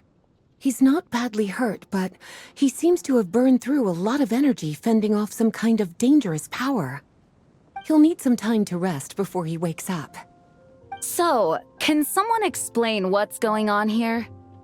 It seems like, aside from Durin's close acquaintances, the people of Mondstadt have forgotten everything about him. How could that even happen? Worse still, the abyssal power within him is showing signs of extreme instability. Could be a separate issue, though. I'm not sure. If the abyssal power inside him spirals out of control, Mondstadt will be in grave danger.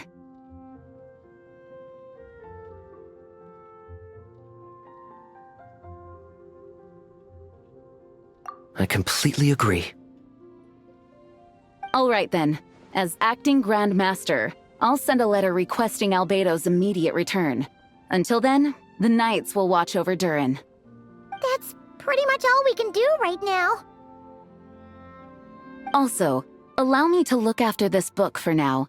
If you need to consult it, just drop by my office. Do you think the book might have something to do with what's happening?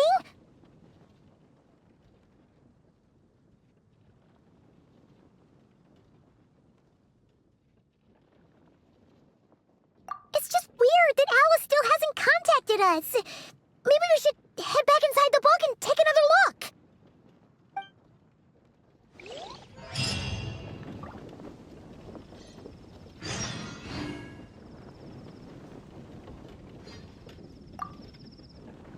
No need to worry. Klee was really looking forward to hanging out with Durin. I'll have the Knights notify you as soon as he wakes up.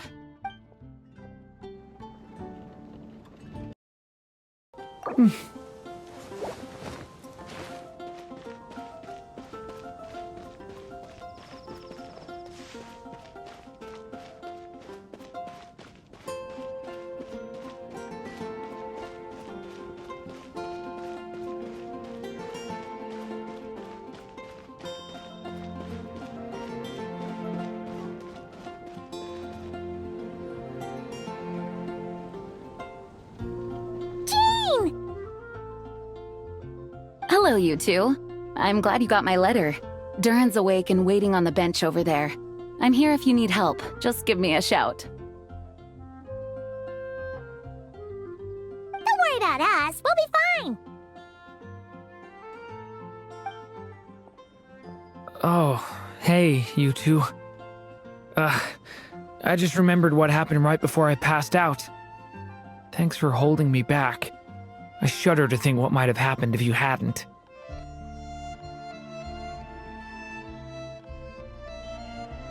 I'm fine now.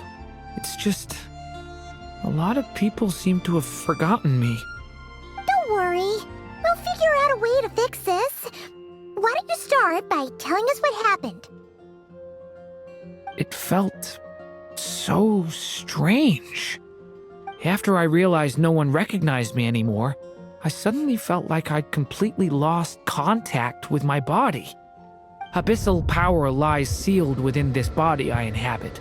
So when I lost my connection to it, I lost control of that power too. It wasn't until I heard everyone calling my name that I was able to reconnect with my body. You lost contact with your body? Does that mean there's something wrong with it? Sounds like we need Albedo more than ever. I don't think the problem lies in Albedo's alchemy. Huh. But then, why are people forgetting you? Guess that's what we need to figure out.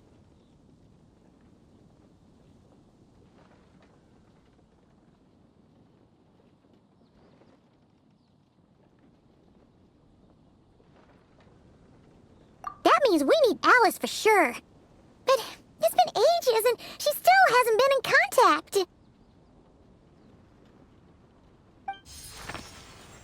Now would be a really good time for a hint. How could the story's budding branches even hope to reach beyond the towering walls?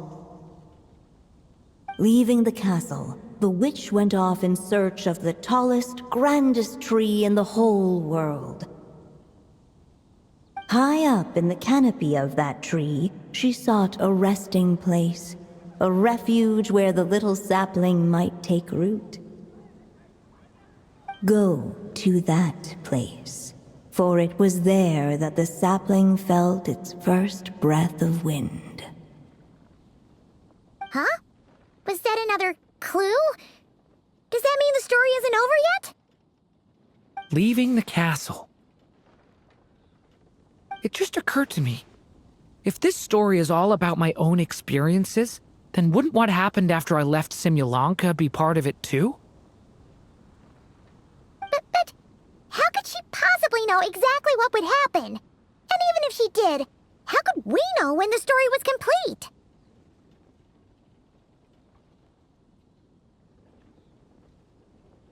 Yeah. Since we can't reach Alec, but first, we gotta figure out where this... The tallest, grandest tree in the whole wide world. Huh. They had great coffee there, too. And so many books you'd never run out of things to read. Think about it. Our search in Mondstadt began in a library, right? Well, Sumeru City's got one of those, too. And it's absolutely huge. What do you say? Should we try looking there? Huh. That does kind of make sense. And it's not like Paimon's got a better idea.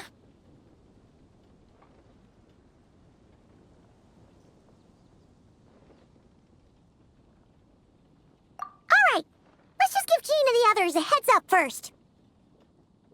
Well, it sounds like you've got a plan, so I won't interfere. All I ask is that you stay safe. Albedo won't be back for some time, and until he is, we can't know for sure how dangerous Durin might be in his current state. I'm so sorry about what happened before. Believe me, I'm not blaming you, and neither is anyone else here. If anything, it's the opposite. We're all just worried about you. Worried? About me? Come with me. I want to show you something.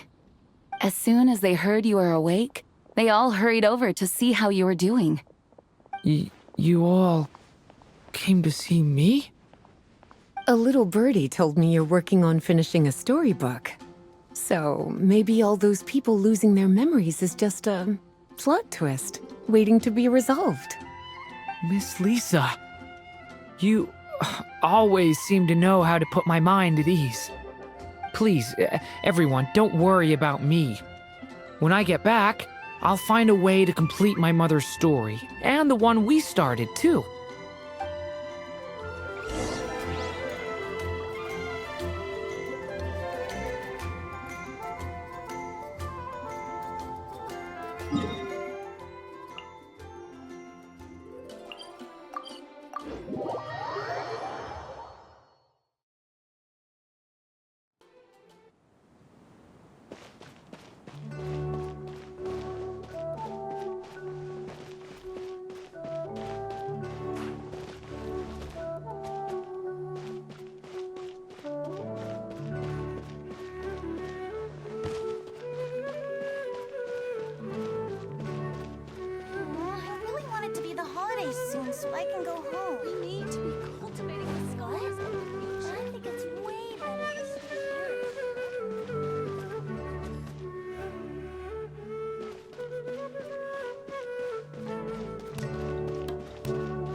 Is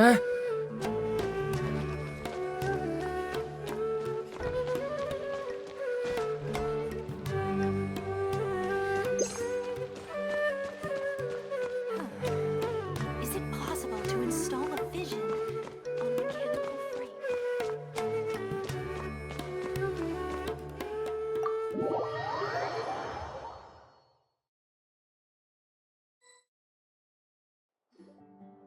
Whew. After the library hunt in Mondstadt, it's not as if Paimon was expecting this to be easy. But this... yeah... this is something else. Where do we even begin? Even the clue this time seemed kind of cryptic.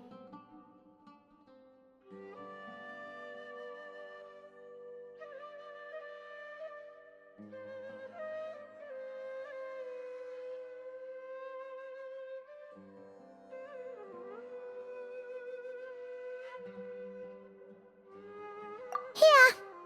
Guess the best we can do is stay on the lookout for more weird things going on. Huh?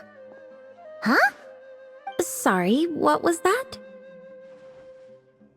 I'm here to return Volume 5. According to the catalog, Volume 5 of this series is not available for loan. I can't accept the return of a book that was never checked out in the first place. Let me put it this way. My copy is complete. Yours, on the other hand, is missing large amounts of content. So you should swap it for mine instead. Sir, you have to understand. Managing a library is a serious business, and we have protocols in place for this kind of thing. I can't just replace an important volume in our collection based on nothing more than your word. Hey,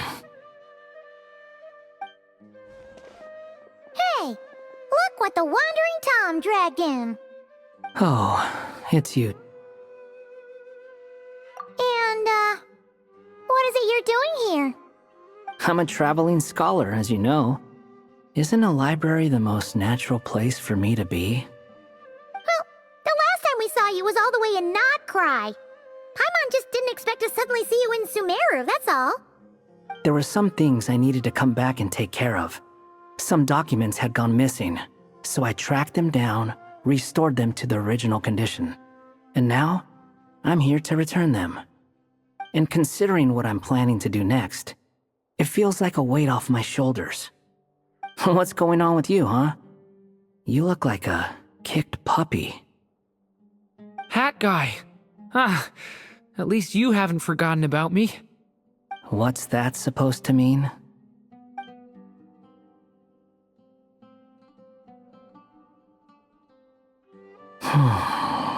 So it's been getting worse. Sounds like you know something we don't. After he left Similanka, he spent some time traveling Sumeru with me.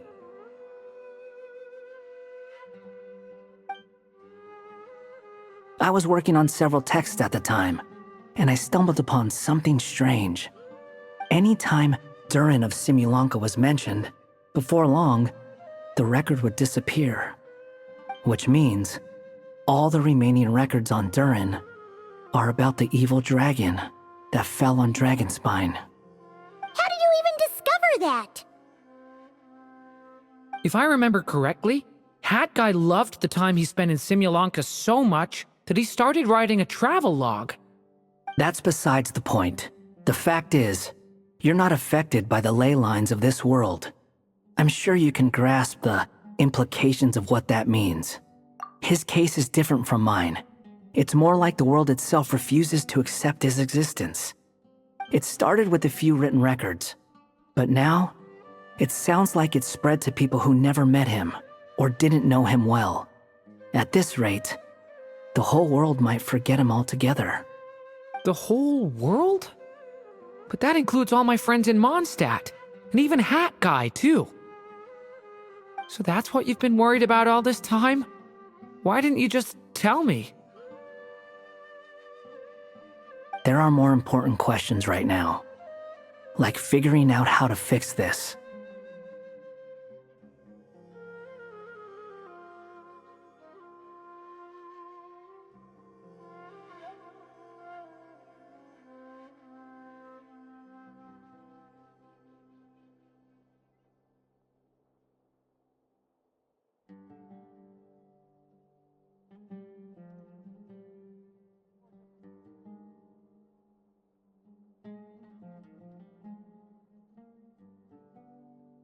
That mage clearly cared a lot about her child.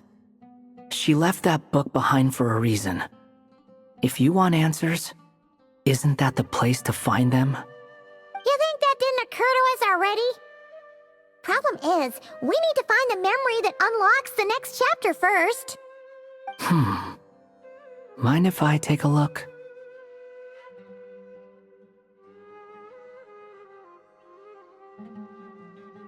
I just want to know what secrets this book is hiding. Besides, I've run into a bit of red tape, so I've got time. Of course. Be my guest.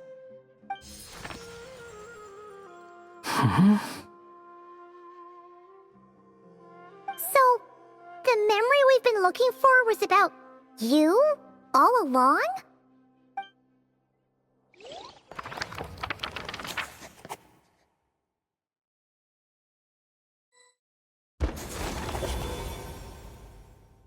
The little dragon became companions with a stray cat with dark blue fur. It was a friendship born of all they had in common.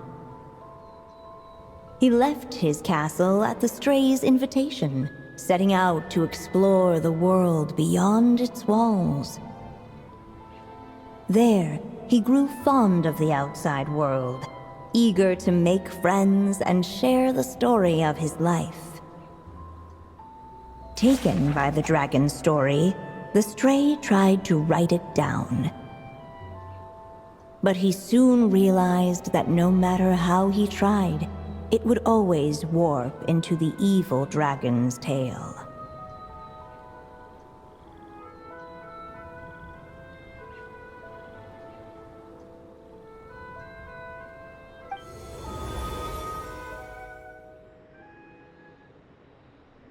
So, this is the world where this chapter takes place? Looks like we're at the top of some kind of gigantic tree.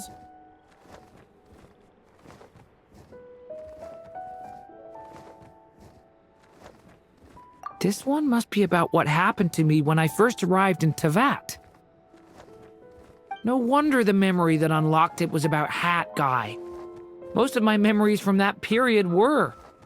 Hold on. Anyone want to explain how I ended up looking like this? Maybe you've become a character in the story too. You see me as a stray cat? A wandering Tom, to be exact. You should count yourself lucky. Of all Durin's friends, your character is by far the most memorable. Maybe it's because I've known Hat Guy for longer, so my impression of him is more vivid than the others. Vivid? Then how come you haven't changed one bit? Guess that means the impression the Traveler left was so vivid, it didn't need changing.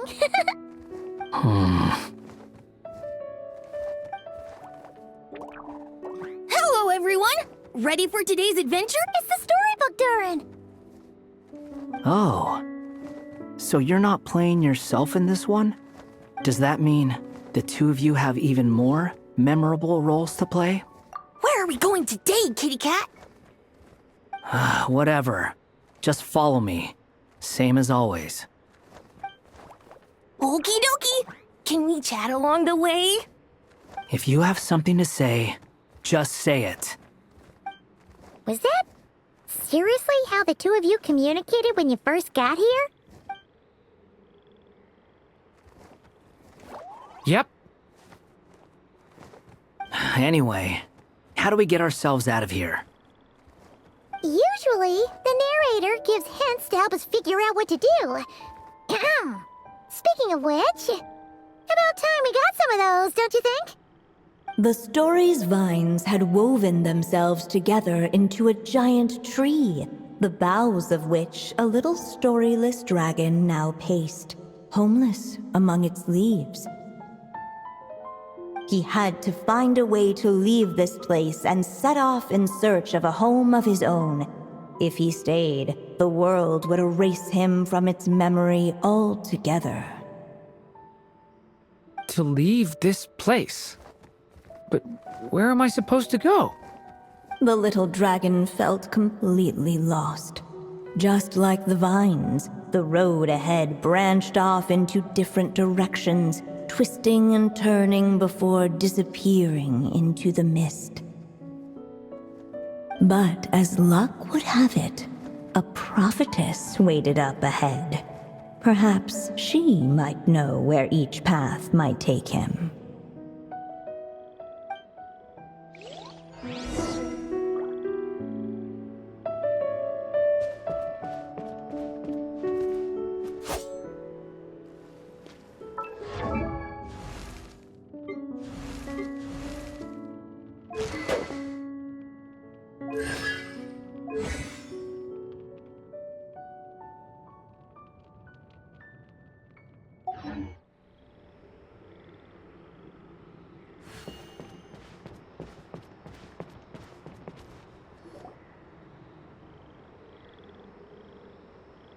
Oh, you must be the little lost dragon. It's true. My friends and I are lost. This meeting was no accident. The prophetess was in fact the seer witch, here to present her promised gift. The seer witch? Oh yeah! That's Mona's teacher, right? The old hag? Insolent child. I am the seer witch, your prophetess, not some old hag. Sorry! Now, little lost dragon, I have come to bestow the gift I once promised. A prophecy. A prophecy? Hear me now, for my prophecy is this. One day, the dragon from beyond the castle shall be reborn, and none may avert its coming. The wind took the prophecy and swept it off into the distance. And so, the little dragon was shown a path to wander.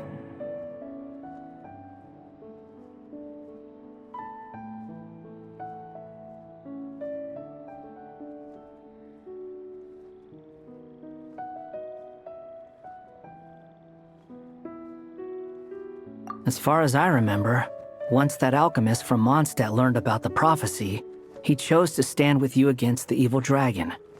So, what does any of this have to do with you being forgotten? Oh, wise witch of prophecy! Could we trouble you with another question? As enigmatic as she was elegant, the seer witch spoke no more, for her thoughts had long since returned to the starry firmament above. Ugh! Just when we actually needed her! The seer witch was my mother's friend, so the prophecy she just gave should turn out to be helpful. Well, it's not like we've got better options. But, if all we need to do is leave this place, which path should we take?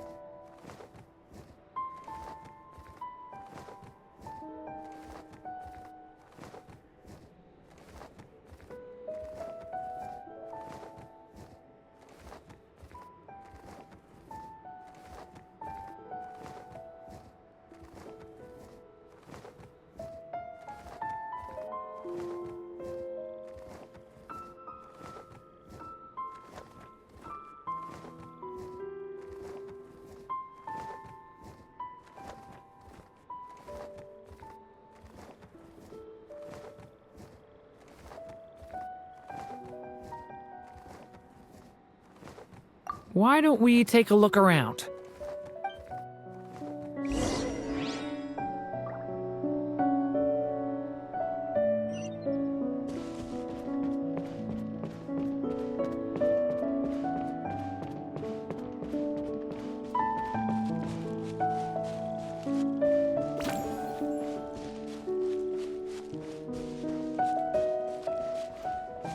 The wind kept blowing, but the little dragon had not yet resolved to follow it.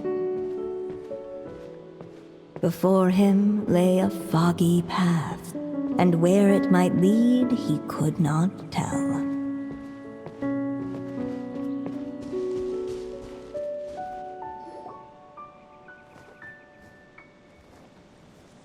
we go this way, we'll be heading back to Mondstadt just like we planned. Out of all the options so far, this seems like the safest, right? At least we know what happens next. He helps stop the evil dragon from returning, gets a new body, makes a whole bunch of friends, who all just forget about him. But you didn't forget, Hat Guy. I'm just saying, choosing this path wouldn't solve the main problem. You'd still end up being forgotten. Huh. I'm not against choosing this path. I just wonder what secrets it might be hiding. Let me think about it.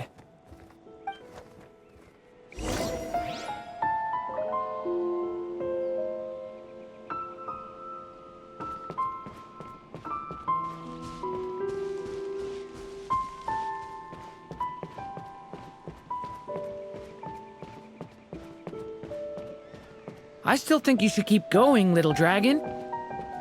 If you leave the castle, you can accomplish something amazing and make a bunch of friends along the way. Really? Then let's go! Unable to preserve his story, the little dragon wandered astray. Fortunately for him, a certain prophetess had left behind a prophecy to guide him. The wind took the prophecy and swept it off into the distance, and so the little dragon was shown a path to wander. Following the wind's guidance, the little dragon made his escape.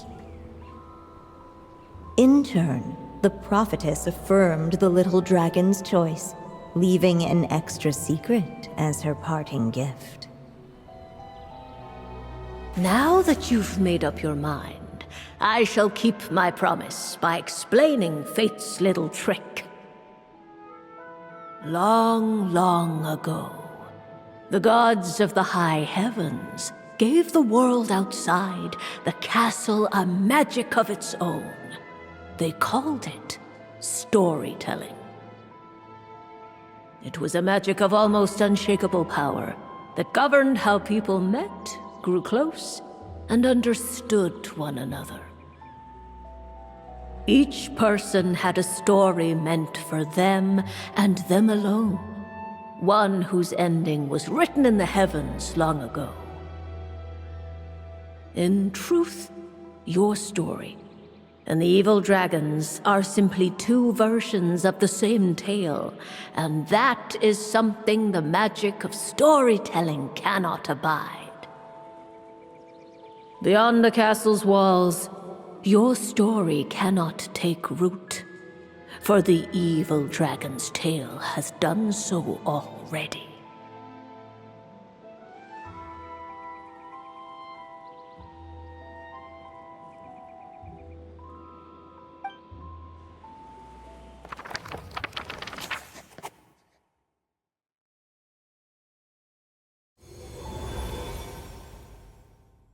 So, that was the secret? Huh.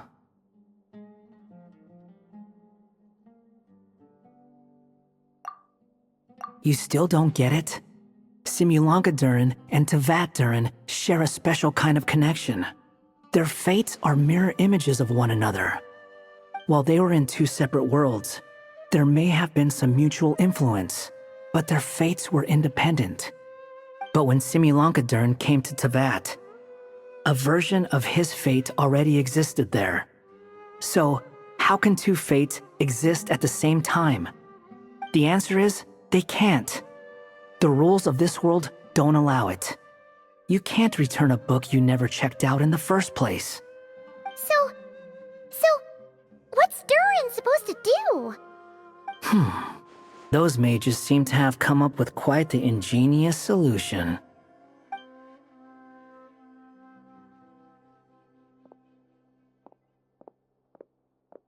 I'm here to make a return.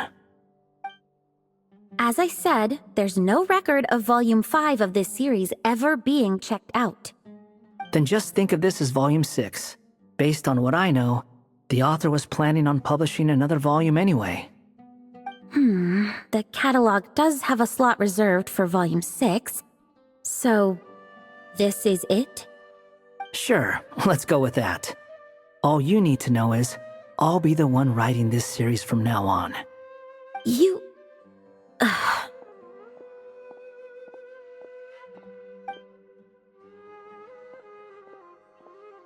What are you up to this time? Remember the red tape I mentioned before? Well, I just took care of it. Now, I guess you'll be off to see your alchemist friend? It should be pretty obvious by now. He has the answers you're looking for. Well, we do have a whole bunch of things to confirm with Albedo, that's for sure.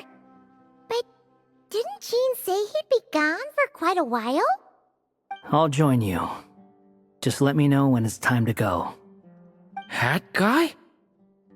Don't sound so surprised. I'm part of this story too, aren't I? I'm just playing my role. Well, yeah. But it's not that. I just feel like you want to help, but something's holding you back. When I first realized you were being forgotten by the world, I thought it might be because you spent too much time with me. I even thought cutting our ties might be the only way to fix it. Why would you think that?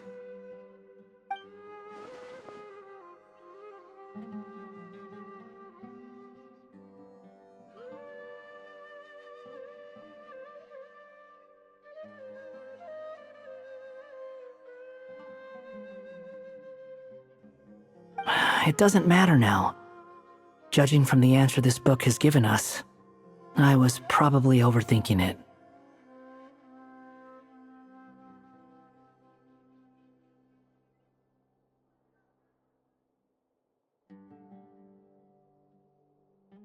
Just as well. With the ley lines rejecting him like this, the people who still remember him are his only remaining connection to this place. If that last fragile tie was broken, who can say what devastation his unbound body might unleash? And to think I'm one of the people keeping you here, instrumental in helping change your fate. Can't say I saw it coming. Well, if it's good enough for Hat Guy, it's good enough for me. After all, he is about as odd as humans get. Excuse me? With some people, even if you try asking a simple question, they'll always give you a complicated answer. And the more you ask, the more complicated it gets. Truth is, Hat Guy's just that kind of guy.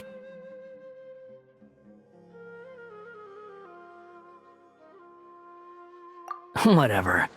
All I needed was a yes or no, so we can quit it with all the back and forth.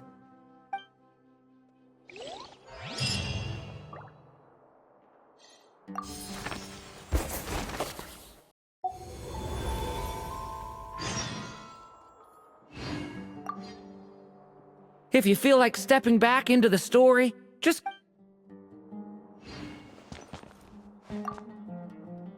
I'm sticking around for the next few days. So, when it's time to go, you know where to find me.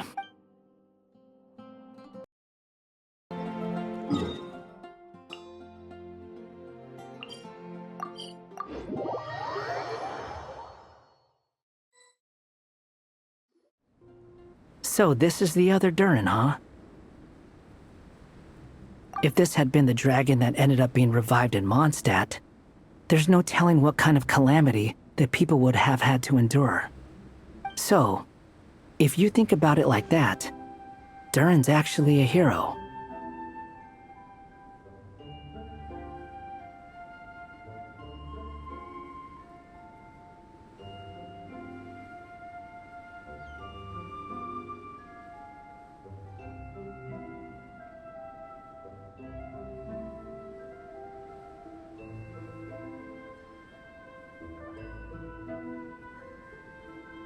No, I'm just a little envious, that's all. Not everyone gets a chance to be a hero. Actually, most of the credit belongs to Albedo. Then again, barely anyone even remembers you at this point. So I guess there's not much left to envy. Ah, so you three still remember Durin.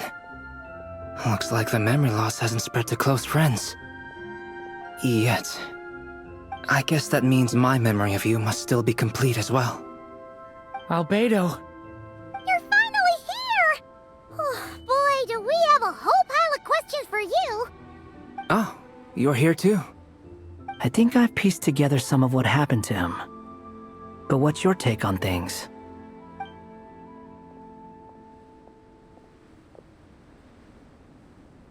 Master Jean filled me in on what happened, and I've got a few theories.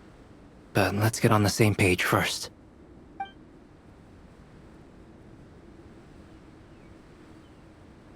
Well, physically, he's doing fine. His body is holding the abyssal power at bay.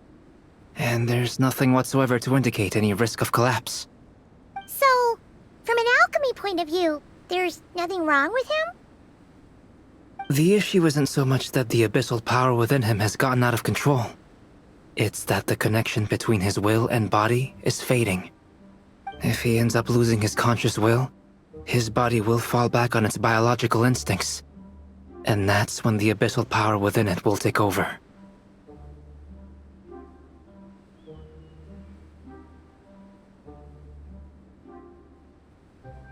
This book mentioned a witches' gathering. It seems like quite a few of these witches got themselves involved in Durin's case. Which brings me to my theory. Bringing fairy tale Durin into this world to replace the Durin on Dragonspine means using one Durin's fate to overwrite the others. But the power of alchemy alone would not be enough to pull off such a feat. It would have required the combined use of Miss Barbeloff's astrology, my teacher's alchemy, and Aunt Alice's magic. After learning of Miss Barbeloff's prophecy, Durin and I finally came up with a way to settle the Dragonspine Durin problem for good. And I took care of the alchemy side of things, which, looking back on it, seems to have been a part of their plan all along. So now, there's only one thing missing.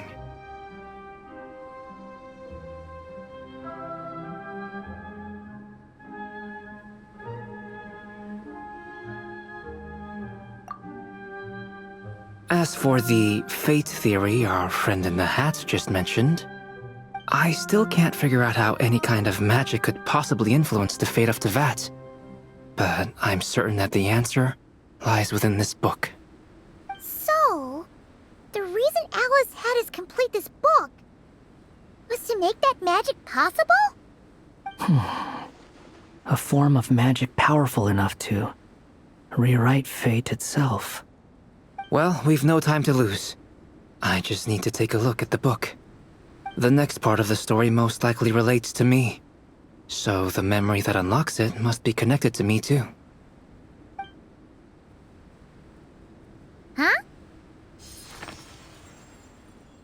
The giant tree was home to a broken branch, the shape of its splintered arm aligning perfectly with the branch that had burst forth from the castle walls.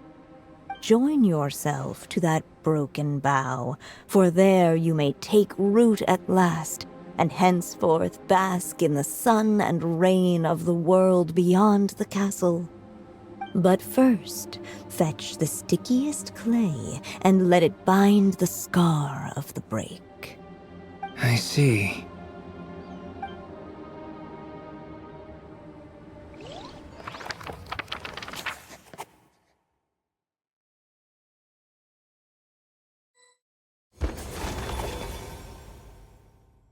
Guided by the breeze, the little dragon arrived at an alchemist's workshop.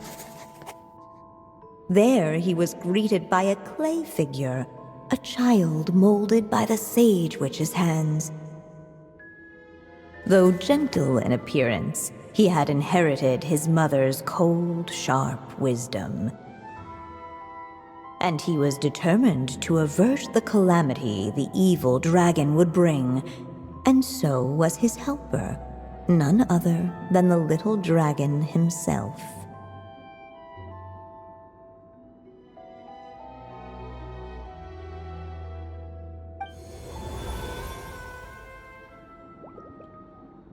What is this place? It looks like it's modeled after an alchemist's workshop. Or rather, a cliched stereotype of one. Albedo? Hold on. Why do I look like this? Oh, yeah! We forgot to tell you. Basically, the characters in the story are reflections of how Durin sees them. At least you're still human-shaped? Well, since Cat Guy has taken on a different appearance too, that must mean the two of us are both characters in the story. But you, Paimon, and Durin haven't changed at all. You must be special figures in some way. I'd like to know more about that too. But seeing as none of them can explain it, let's just concentrate on moving the plot forward.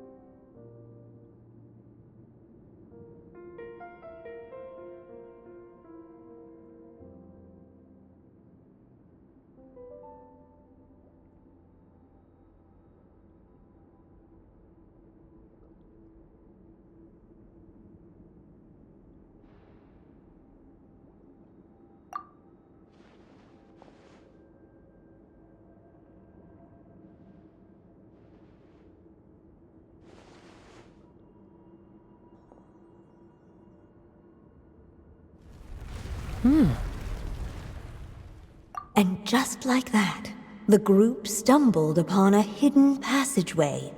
Intricately crafted, it seemed to lead them towards another exciting chapter of the tale. Come on! What are we waiting for? Next chapter, here we come! Ouch! But this was a chapter that had not yet been written. Ahead of them was a storyless void, and they could go no further. What? Then what's the point of having a path here?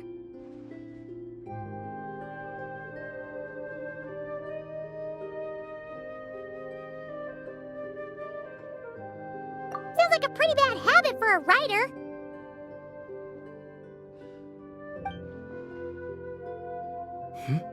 Over here. I found something. What the clay figure found was none other than the evil dragon's heart itself. Though the creature had perished long ago, its heart was still there, pulsing away and growing warmer with every beat. And the clay alchemist knew what it meant. That the evil dragon would return one day, just as the prophecy had foretold. Yet, guided by his mother's wisdom, he foresaw another fate. If only the alchemist could bestow this heart upon the little dragon, he might be reborn in the evil dragon's stead. Only then would the evil dragon's heart grow still, and the little one inherit its tale. Sounds like this chapter's about Albedo bringing me to life? If that really was the solution, though, this would have been over the minute I finished the transmutation. So why is Durin still being forgotten? There has to be some other reason.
Yeah, I'd like to explore the area a bit more.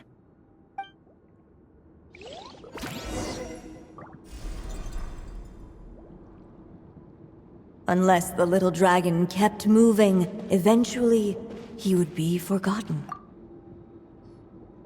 The evil dragon's heart continued to beat, as if waiting for the little dragon to accept it as his own. Looks like we have no choice but to get this done. Whatever happens next, Durin is going to need all of our help. Is everyone ready?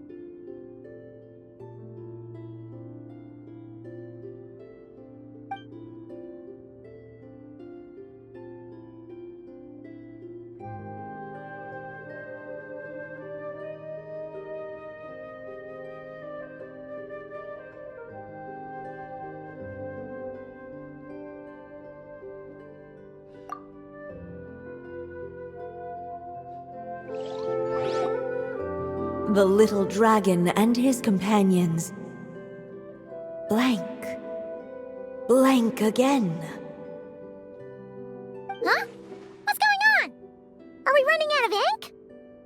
Once the ink runs out, is that the end of the story? I had a feeling this would happen. What's happening to the others? Now that the story's ink was spent, all that lay ahead were blank pages.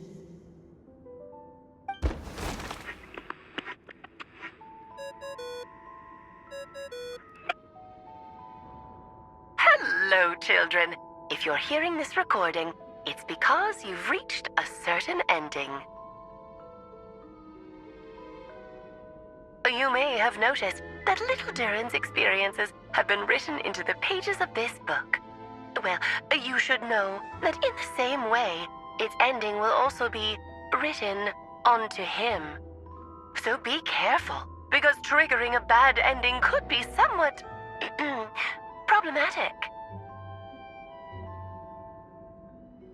Let me guess, you're upset that I didn't warn you earlier?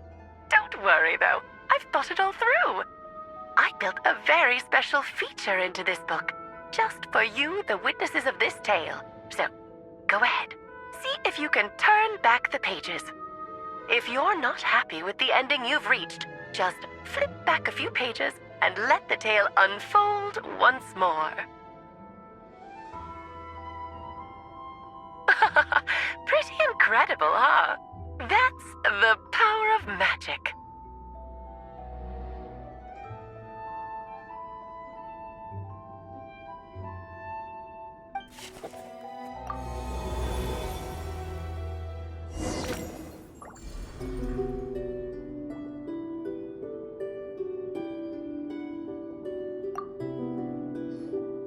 Do you think we could just destroy it?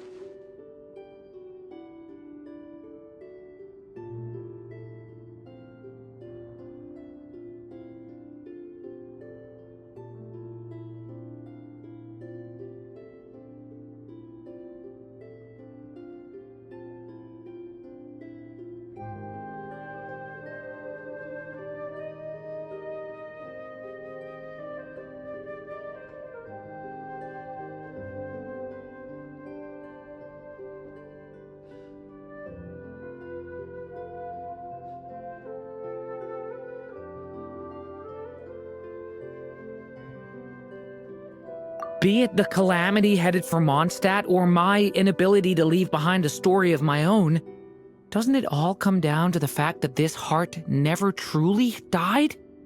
What if, here in this story, we could finally destroy it? Could Aunt Alice's magic really allow us to do what's theoretically meant to be impossible? Either way, it's an intriguing idea.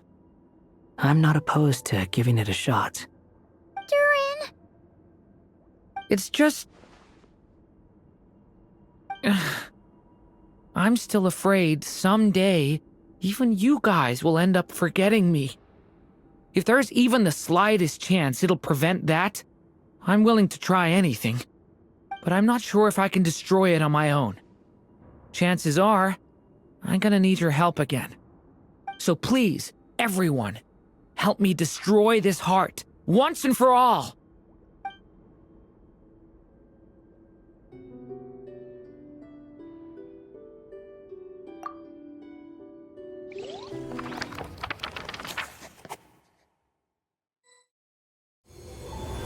With the help of his friends, the little dragon destroyed the evil dragon's heart, using up every last ounce of his strength. In his eyes, this would ensure that his story and his alone remained in the world beyond the castle's walls. But the evil dragon's heart was like a great tree with roots digging deep beneath the surface. Cutting off the branches did not kill it. No, it just made it impossible for a new branch to take their place. The gnarled roots retreated back into the frozen earth, biding their time for a chance to bud again. Cut off from their source, the rootless branches above the surface slowly withered away. The little dragon's story faded into nothingness, and in the world beyond the castle, only the evil dragon's tale endured. Who am I? Is this me? And so the story ended, with the little dragon fading from sight, leaving nothing but the evil dragon's shadow in his place.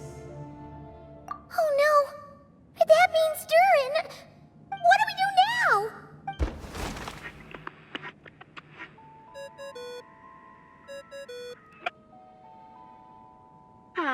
Looks like you've discovered another possible ending. Do not lose hope. You just need to keep searching, for there are possibilities that only you can bring to life.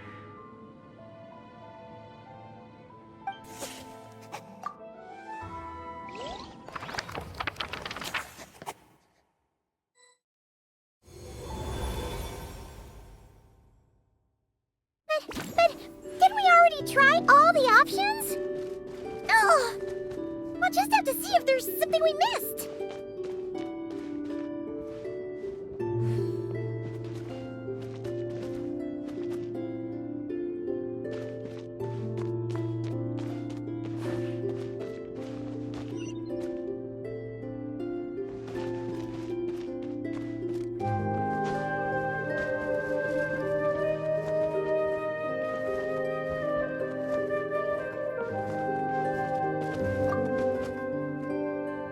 There you are.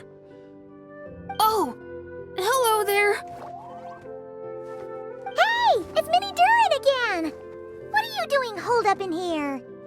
I was worried I'd scare everyone off, so I've been hiding out here all this time.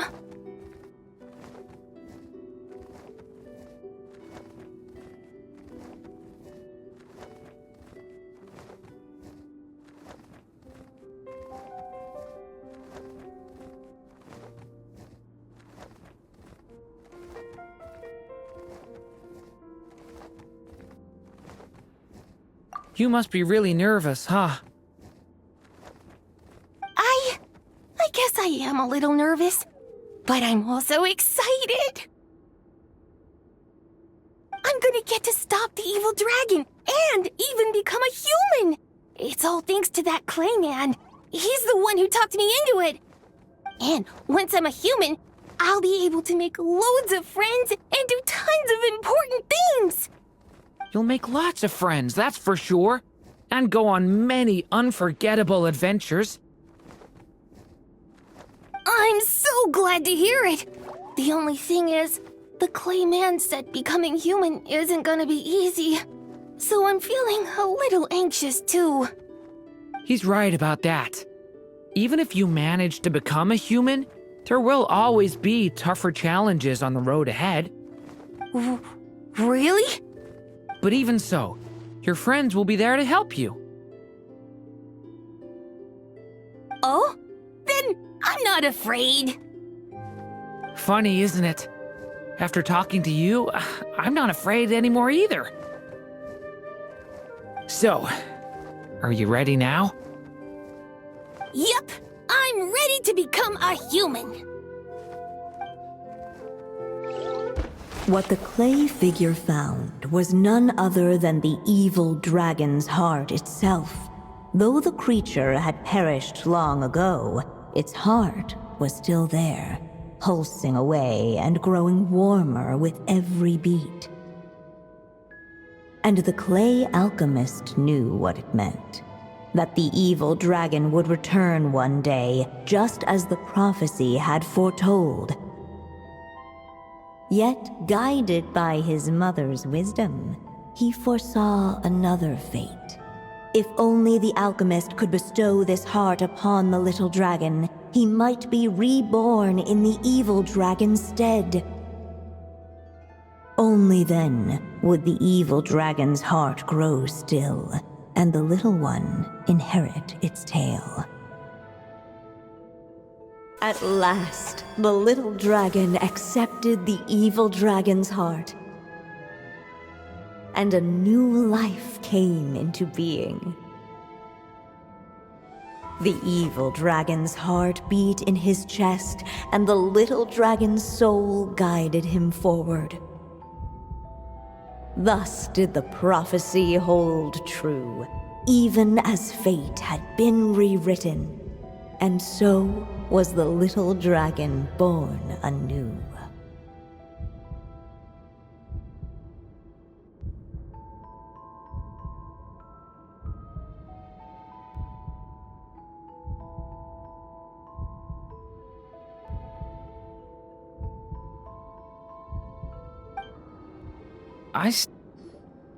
Finally! A happy ending! That must be the last step, right? Woohoo! We completed the story!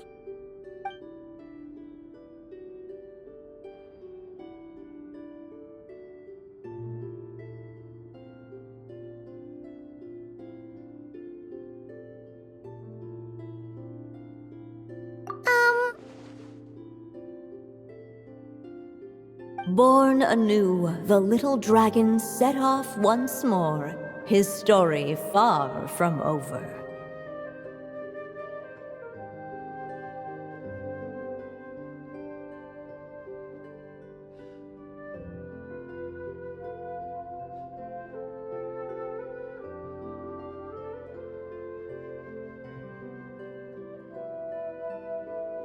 Huh?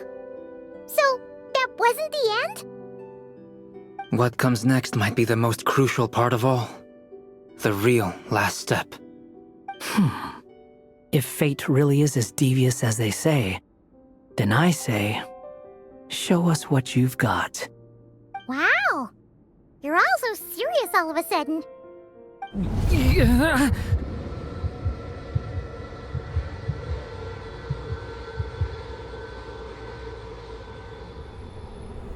Durin, are you alright?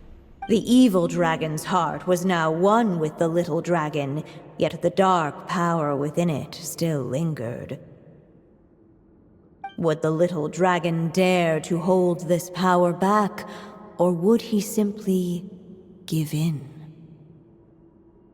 Hey! What kind of question is that? Of course he's gonna control it! What choice does he have? Time is running out. So, would the little dragon dare to hold this power back? Or would he simply give in? What's up with the narrator?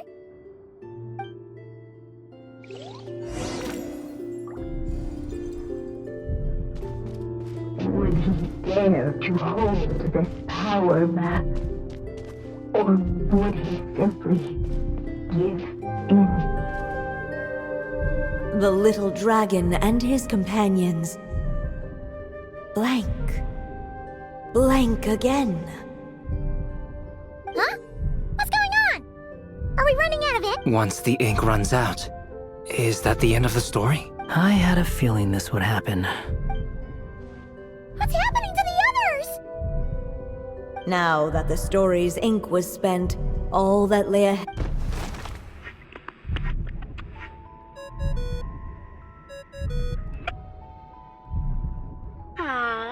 Looks like you've discovered another possible ending. Do not lose hope. You just need to keep searching, for there are possibilities that only you can bring to life.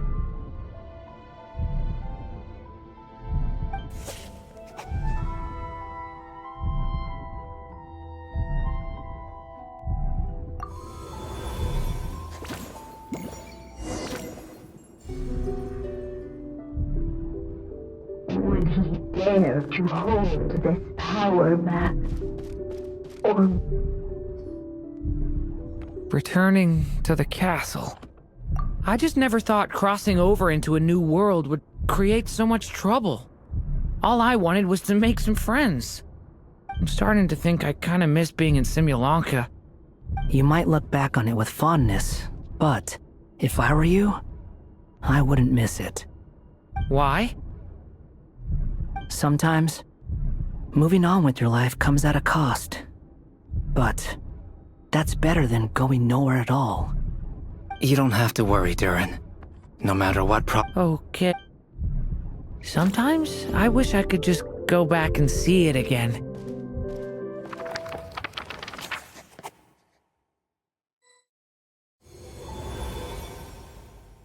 As the little dragon slipped back inside the castle's walls, the clamor of the outside world fell away. There was no danger here, no problems for the little dragon to resolve. As soon as his mother finished her story, it was time for the child to drift off into the world of dreams. And so the story ended, with the little dragon fast asleep in his castle, just like he had never even hatched. What's going on? I feel so weak. Hey, what's happening?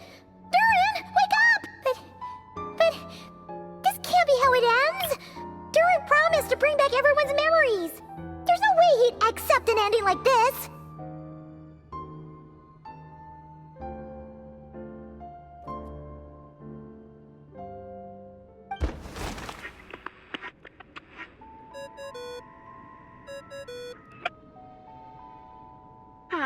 Looks like you've discovered another possible ending. Do not lose hope. You just need to keep searching, for there are possibilities that only you can bring to life.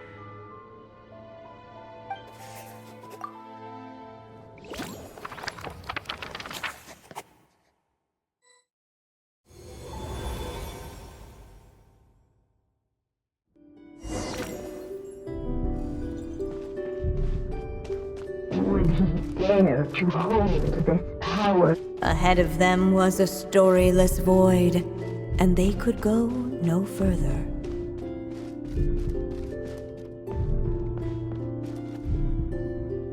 Not enough ink? Seriously?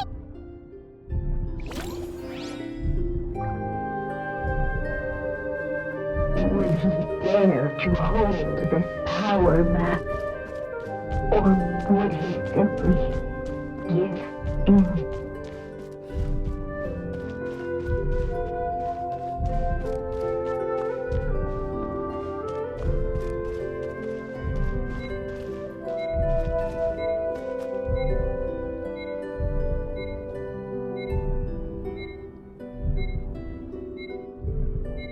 Would he dare to hold this power map? Or would he simply give in?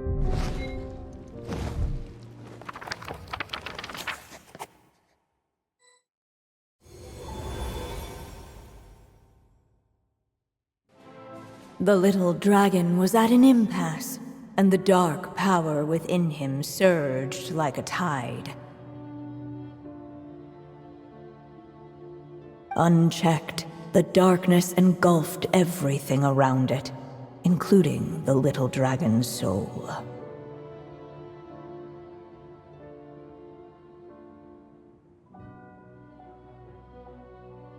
The little dragon's story faded into nothingness, and in the... Is this... me? And so the story ended with the... Oh no! What do we...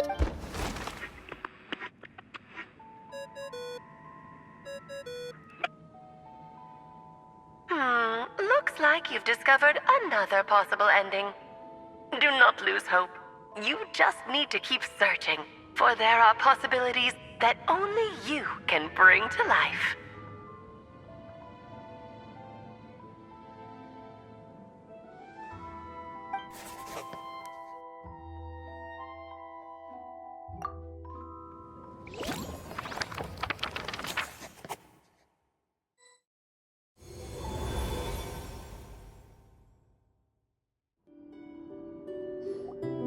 What's going on here?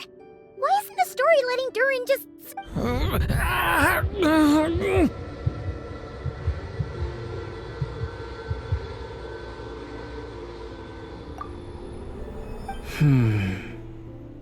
It seems the act of suppressing the power counts as an event.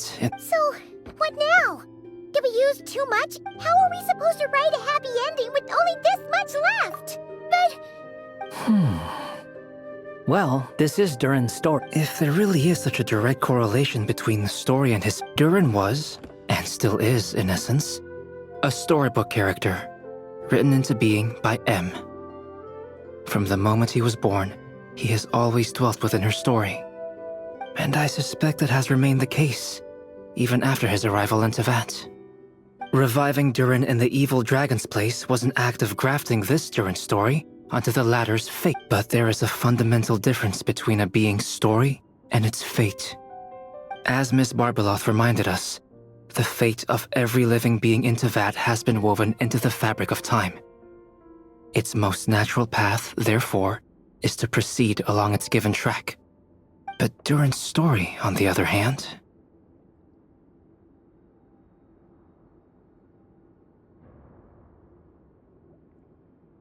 As Durin's connection to this world wore thin, not only have people started to forget him, he started to lose control of the abyssal power within. In other words, his story can't continue, because the author's ink is drying up. That's what it seems like to me. It would seem the little dragon had made a group of fine friends indeed. Save it. The question is, are you here to help him, or stand in his way? This is as far as the story can go. What path will you choose? I suppose the final decision is up to me.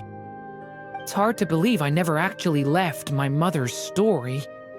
If that's true, I'd like to go there and see for myself. By there, I take it you mean the blank pages of the unwritten chapter ahead? But we still don't even know how Alice's magic works. If Durin belongs inside the story, then going outside of it to some unwritten part, isn't that too risky? I'm not afraid. I second that. It would seem this is one answer you need to go seize for yourself. So be it. Whatever obstacles stand in your way, we'll tear them down together.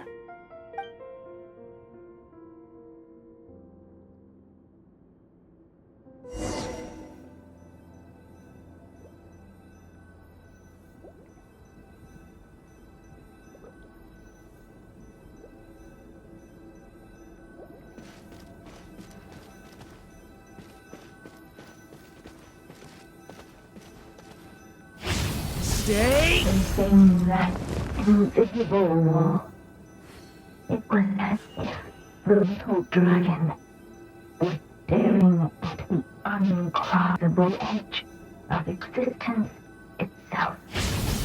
And all of a sudden, it began to fracture, as if struck by some transcendent will.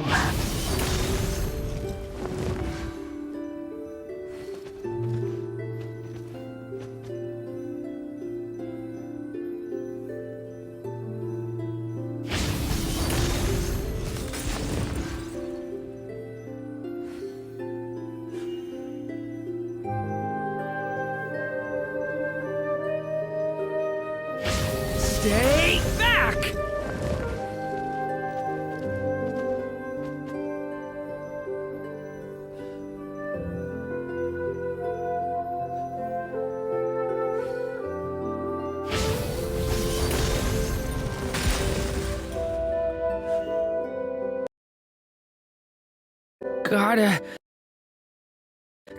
keep going.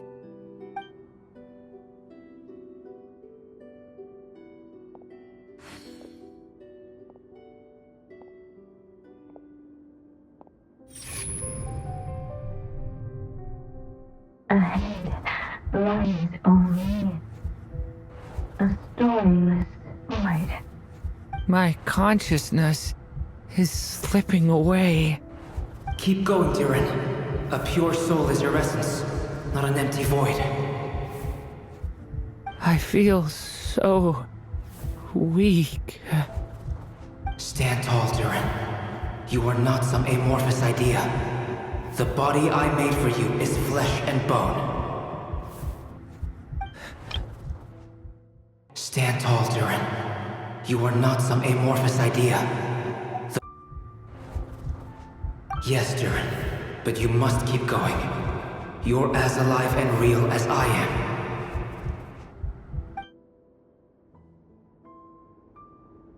I can't feel a connection.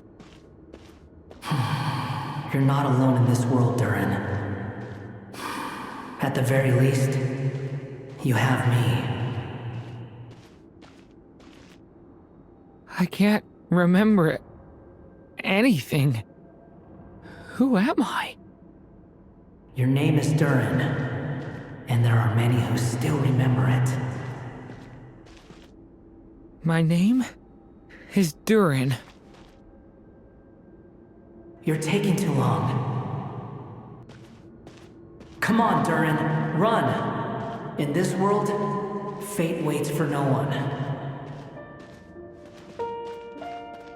Wait! Where am I meant to go? What am I supposed to do? Go make your wish come true, Durin. My wish?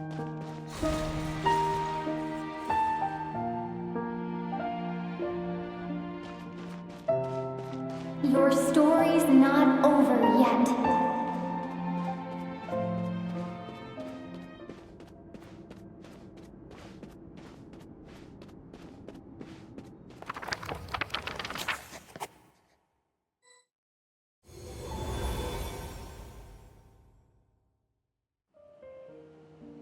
Silence, huh? Let me get this straight. You want to graft your story onto this unfinished thread of fate, and in doing so, not only rewrite that fate, but allow the story to live on. Quite the brilliant idea. Still, the story's survival depends entirely on whether the author keeps writing. Exactly. And the moment foretold by the prophecy is still centuries away. I see.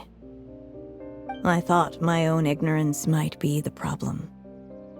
That I'd asked more of the noble science of alchemy than it could ever deliver. Or that I had failed to discern the heavenly signs and grasp the secret truth underlying the prophecy. Little did I imagine that time itself would prove to be the greatest hurdle of all. Well, my friend, this has been a most intriguing experiment. And from an academic perspective, at least, I don't think it was a bad proposal. Someday, the prophecy will come to pass. So remember, my friend, much like the stars themselves, there will always be something that transcends the test of time. Thank you, everyone. You've helped me so much already. But, Alice, I still have one final favor to ask of you. Will you lend me your magic one last time, just enough for me to keep his story alive until the prophecy is fulfilled? You mean you want me to extend your lifespan? No, not in that sense. As Rheindotter once told me, the laws governing life and death are among the most unyielding in this world. I'm well aware of that. Whether it lasts a day or an age, the span of one's life is determined by fate alone. If I tried to breach that law by force, I'm afraid I would lose what makes me human. This is not a path I want to go down. If I am to die, then I shall die a human. So what is it that you want me to do? I would like you to send this pen of mine into the future. I see. Then perhaps there really is a way I can help. I could create a kind of story magic to take over the writing once you're gone. Oh, but for it to work, you would need to provide enough of your own words for it to learn from. How much? Oh, an immense amount. So much, in fact, that you would have to spend the rest of your life writing. And even then, I'm sorry to say, it would not last forever. No matter how much you write, there is a limit to the number of words you can leave behind. But the world itself will never stop changing. Someday, perhaps, even your entire corpus will not be enough for the magic to continue describing this world. And when that happens, the story will end. Still, it's worth a try.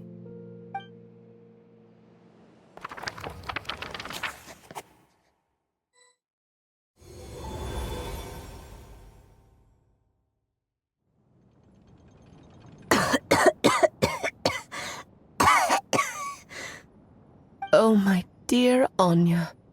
Even after all this time, you're still... Look at you.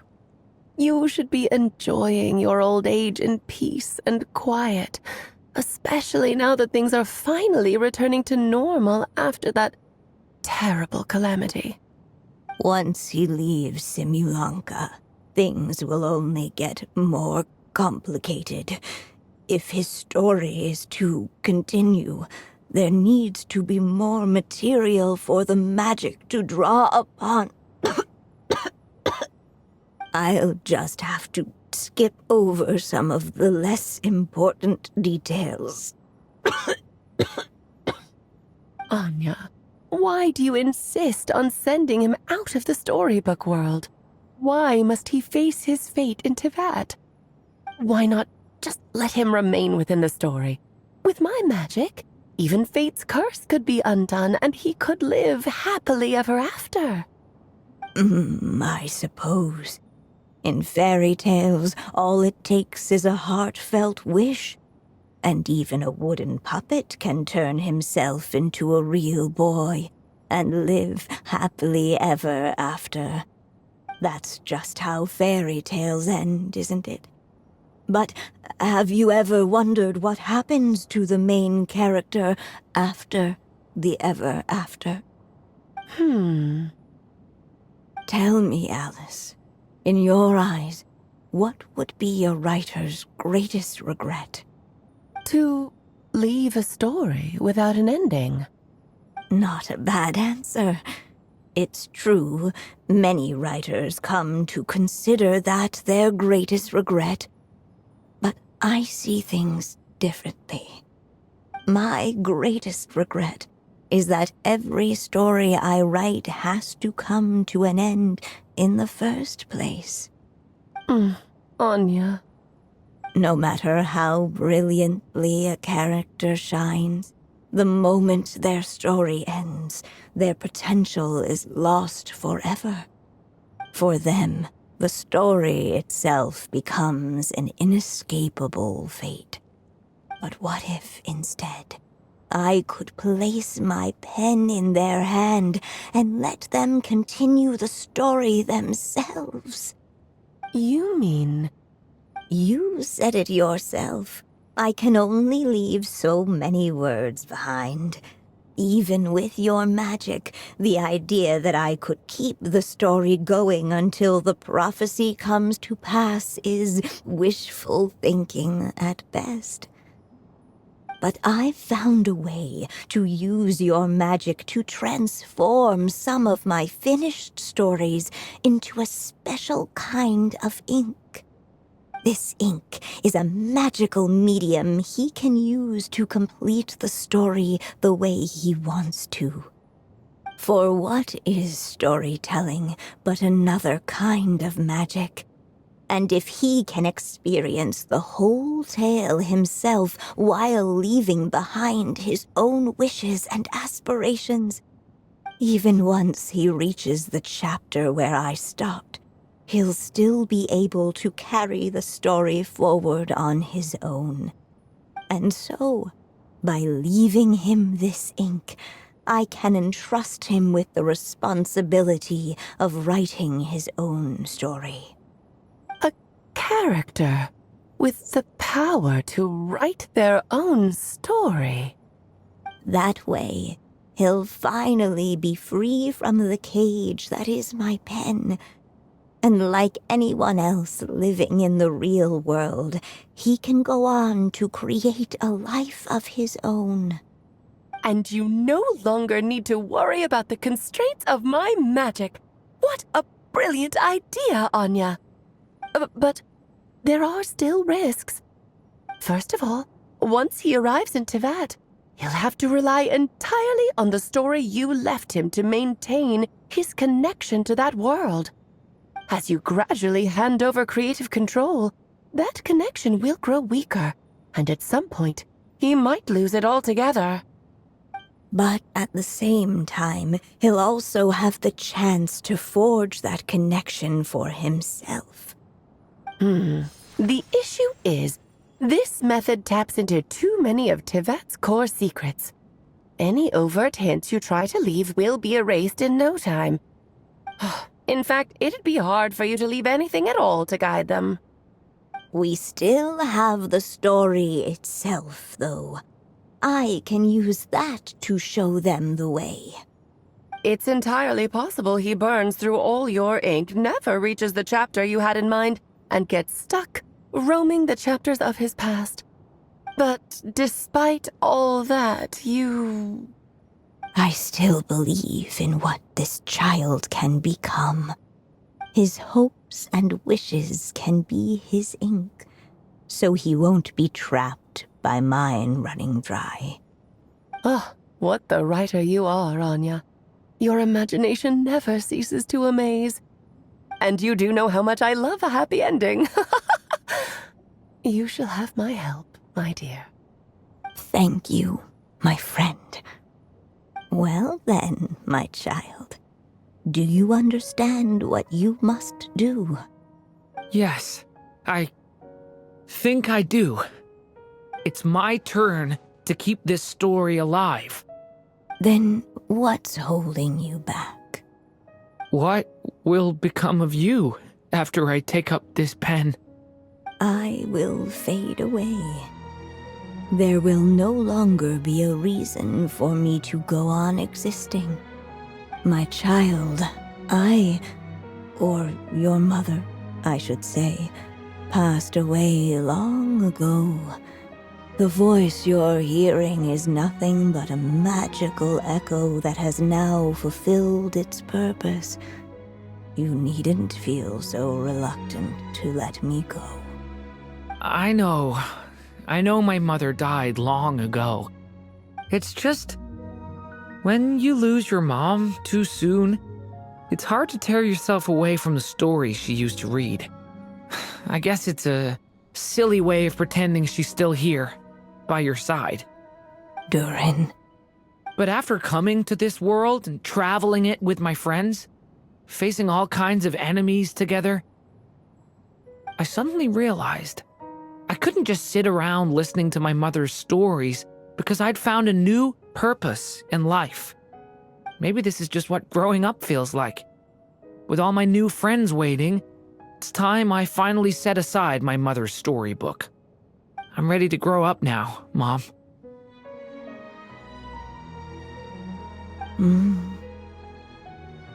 Then take this. A gift I should have given you a long time ago. You've witnessed this story from the very beginning. Made your wishes, offered your blessings, and even wrote your choices into its pages. From here on out, this pen is yours. Now I ask of you, the other pillar of this story, as both its reader and its witness. Will you turn the page so the next chapter can begin?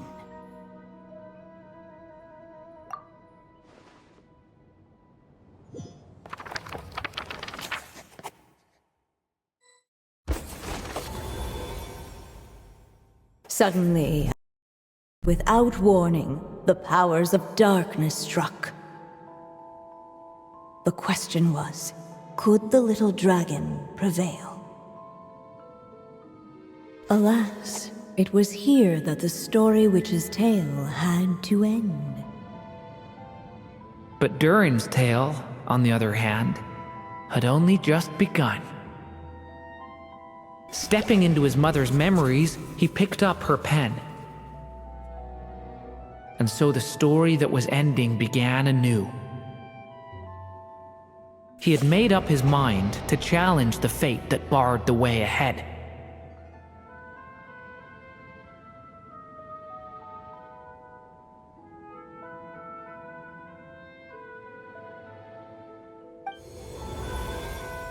Looks like this is the final step. A chance to strike back at fate? Now that's not something that comes knocking every day.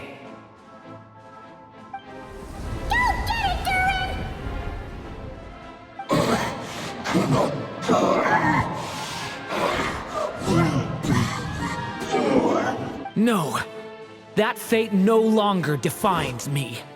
In the end,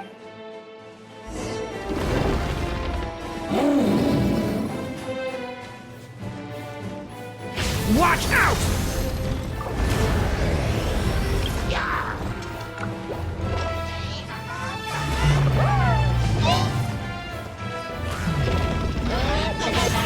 Thunder! A lament for the end!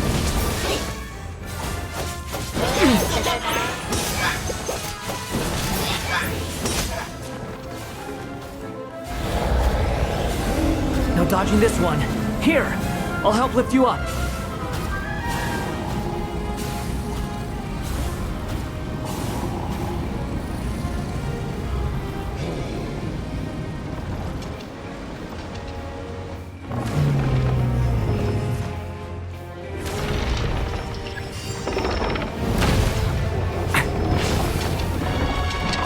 Only my story shall endure.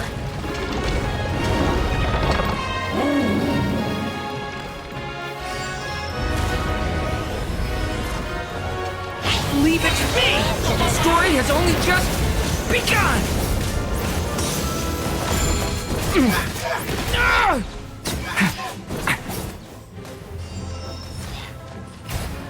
Watch out!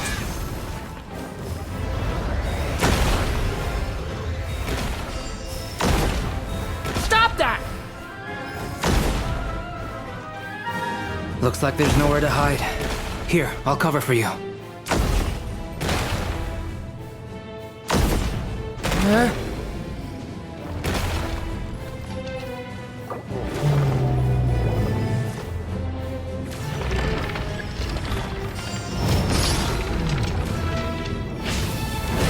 This time, the light prevails.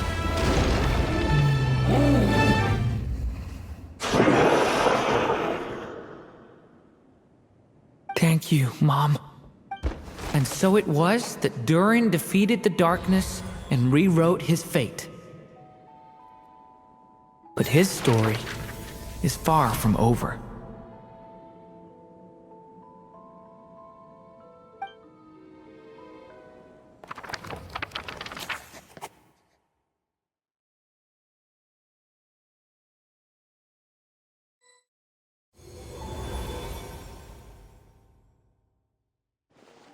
Is everyone okay?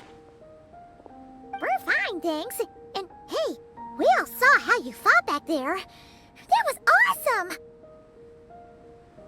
I have to admit, I do feel like something in me has changed. I owe you all so much. Without your help, I don't know if I could have ever made it this far. Just a shame I could only help out from the sidelines. Like I said before, it's not every day that you get to put fate in its place. Well, I'm sure you'll hear it someday.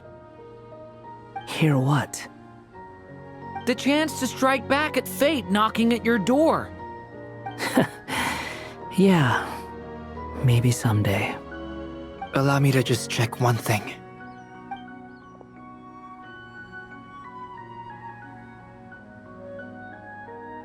Yes. The abyssal power within you has stabilized again. And those strange symptoms you were experiencing seem to have completely disappeared. Oh, thank goodness! I wonder what it means, though. Aside from the principles of alchemy, what other law of this world governs his being? Look, it all turned out fine, so just leave it at that. Now that this one's out of danger, it's time for me to get out of here. You're leaving so soon? Don't humans usually throw a party after something like this? A party? Do I look like that kind of guy? Anyway, come find me again next time you're in trouble. That's what friends are for, right?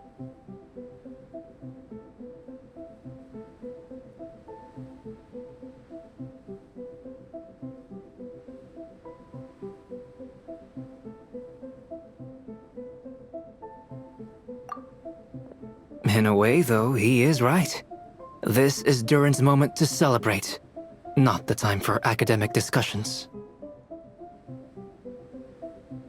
Hey, I don't blame you for asking. And honestly, I'd be perfectly happy to talk about it. It's just, I wouldn't even know where to start. It's all right. I'm sure we'll get a chance at some point. After all, your story's only just begun. All right then. Traveler and Paimon, we'll part ways here. Given the extraordinary nature of the things we witnessed today, I need to make sure it's all recorded properly.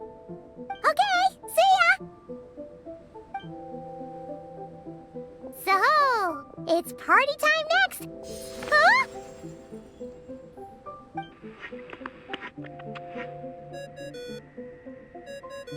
Congratulations on completing your mission.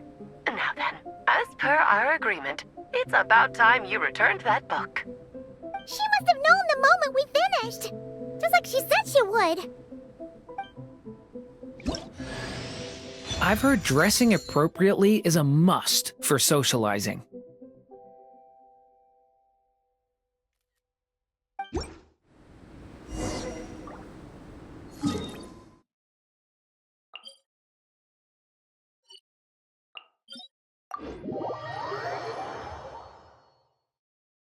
And polite. Oh, my writer and witness. It's been quite the journey, hasn't it? You had special plans for the Traveler from the start, didn't you? But of course, that goes without saying. For a story to live on, it needs both a writer and a reader. Only then can my magic take effect. I chose the Traveler as the witness because of the special nature of who she is. It's not easy finding someone with that kind of background, you know. For a moment, I even considered taking the role myself. At least it made for an interesting story, right? Huh? What are you doing here, tone-deaf bard? With the Hexenzirkel carrying out such a risky experiment in Mondstadt, it didn't cross your minds that the Animo Archon might be slightly curious? Sorry for the trouble, Lord Barbados.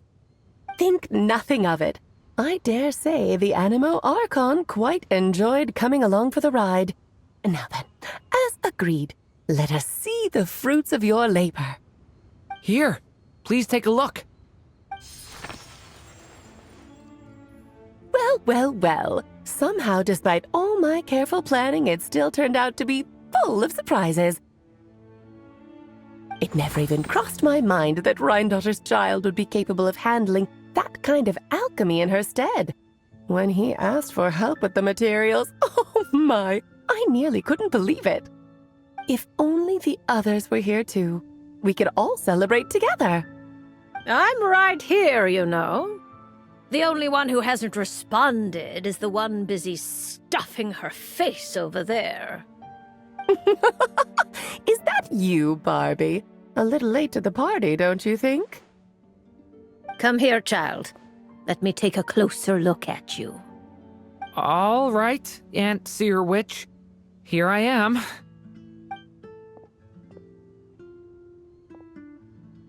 Just as I thought.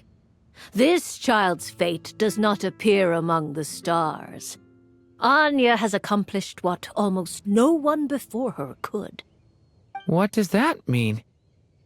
Child, all you need to know is that you're very lucky indeed. Oh.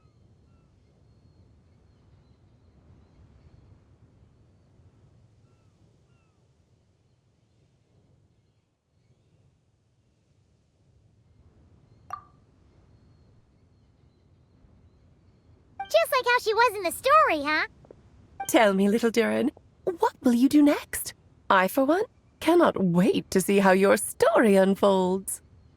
Well, there's so much I want to do. I'm not even sure where to begin. How about settling your most recent regret?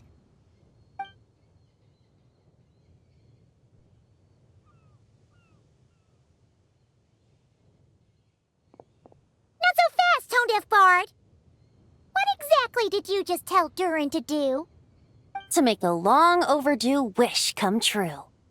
Thank you once again, Alice. How much time do you have left? I believe these should be my... This feels like having to say our final goodbyes all over again. I don't like it. Not one bit. I don't know how to respond to that. Strange. You were always such a cheerful figure in my stories. I even dubbed you the Merry Witch, you know. Oh, please. You know full well it was your stories that first taught me what true pain and sadness felt like. Oh. Aside from saying goodbye to me, shouldn't you also leave a few words for the child? Since the book will be his to continue, why don't you write him a little parting note? There's no need. His mother already did that long, long ago. All that remains is for me to convey it on her behalf.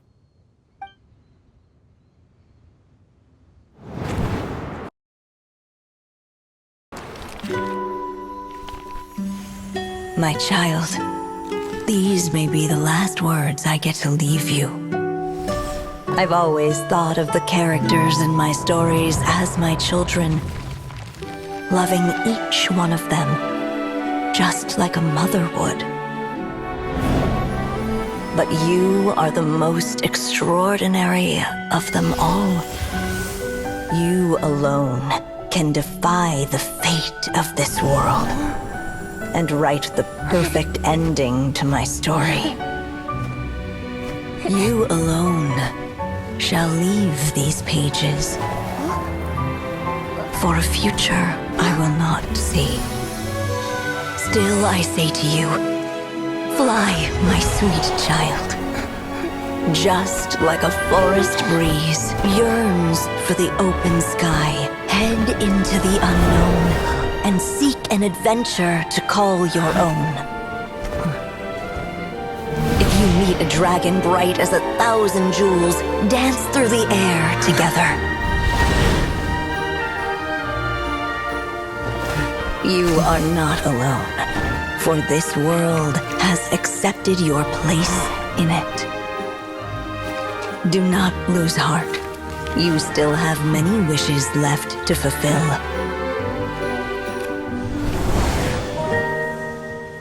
A long tale awaits you, my love. Let songs and flowers be the ink that fills its pages. Take my pen and use it to continue your story.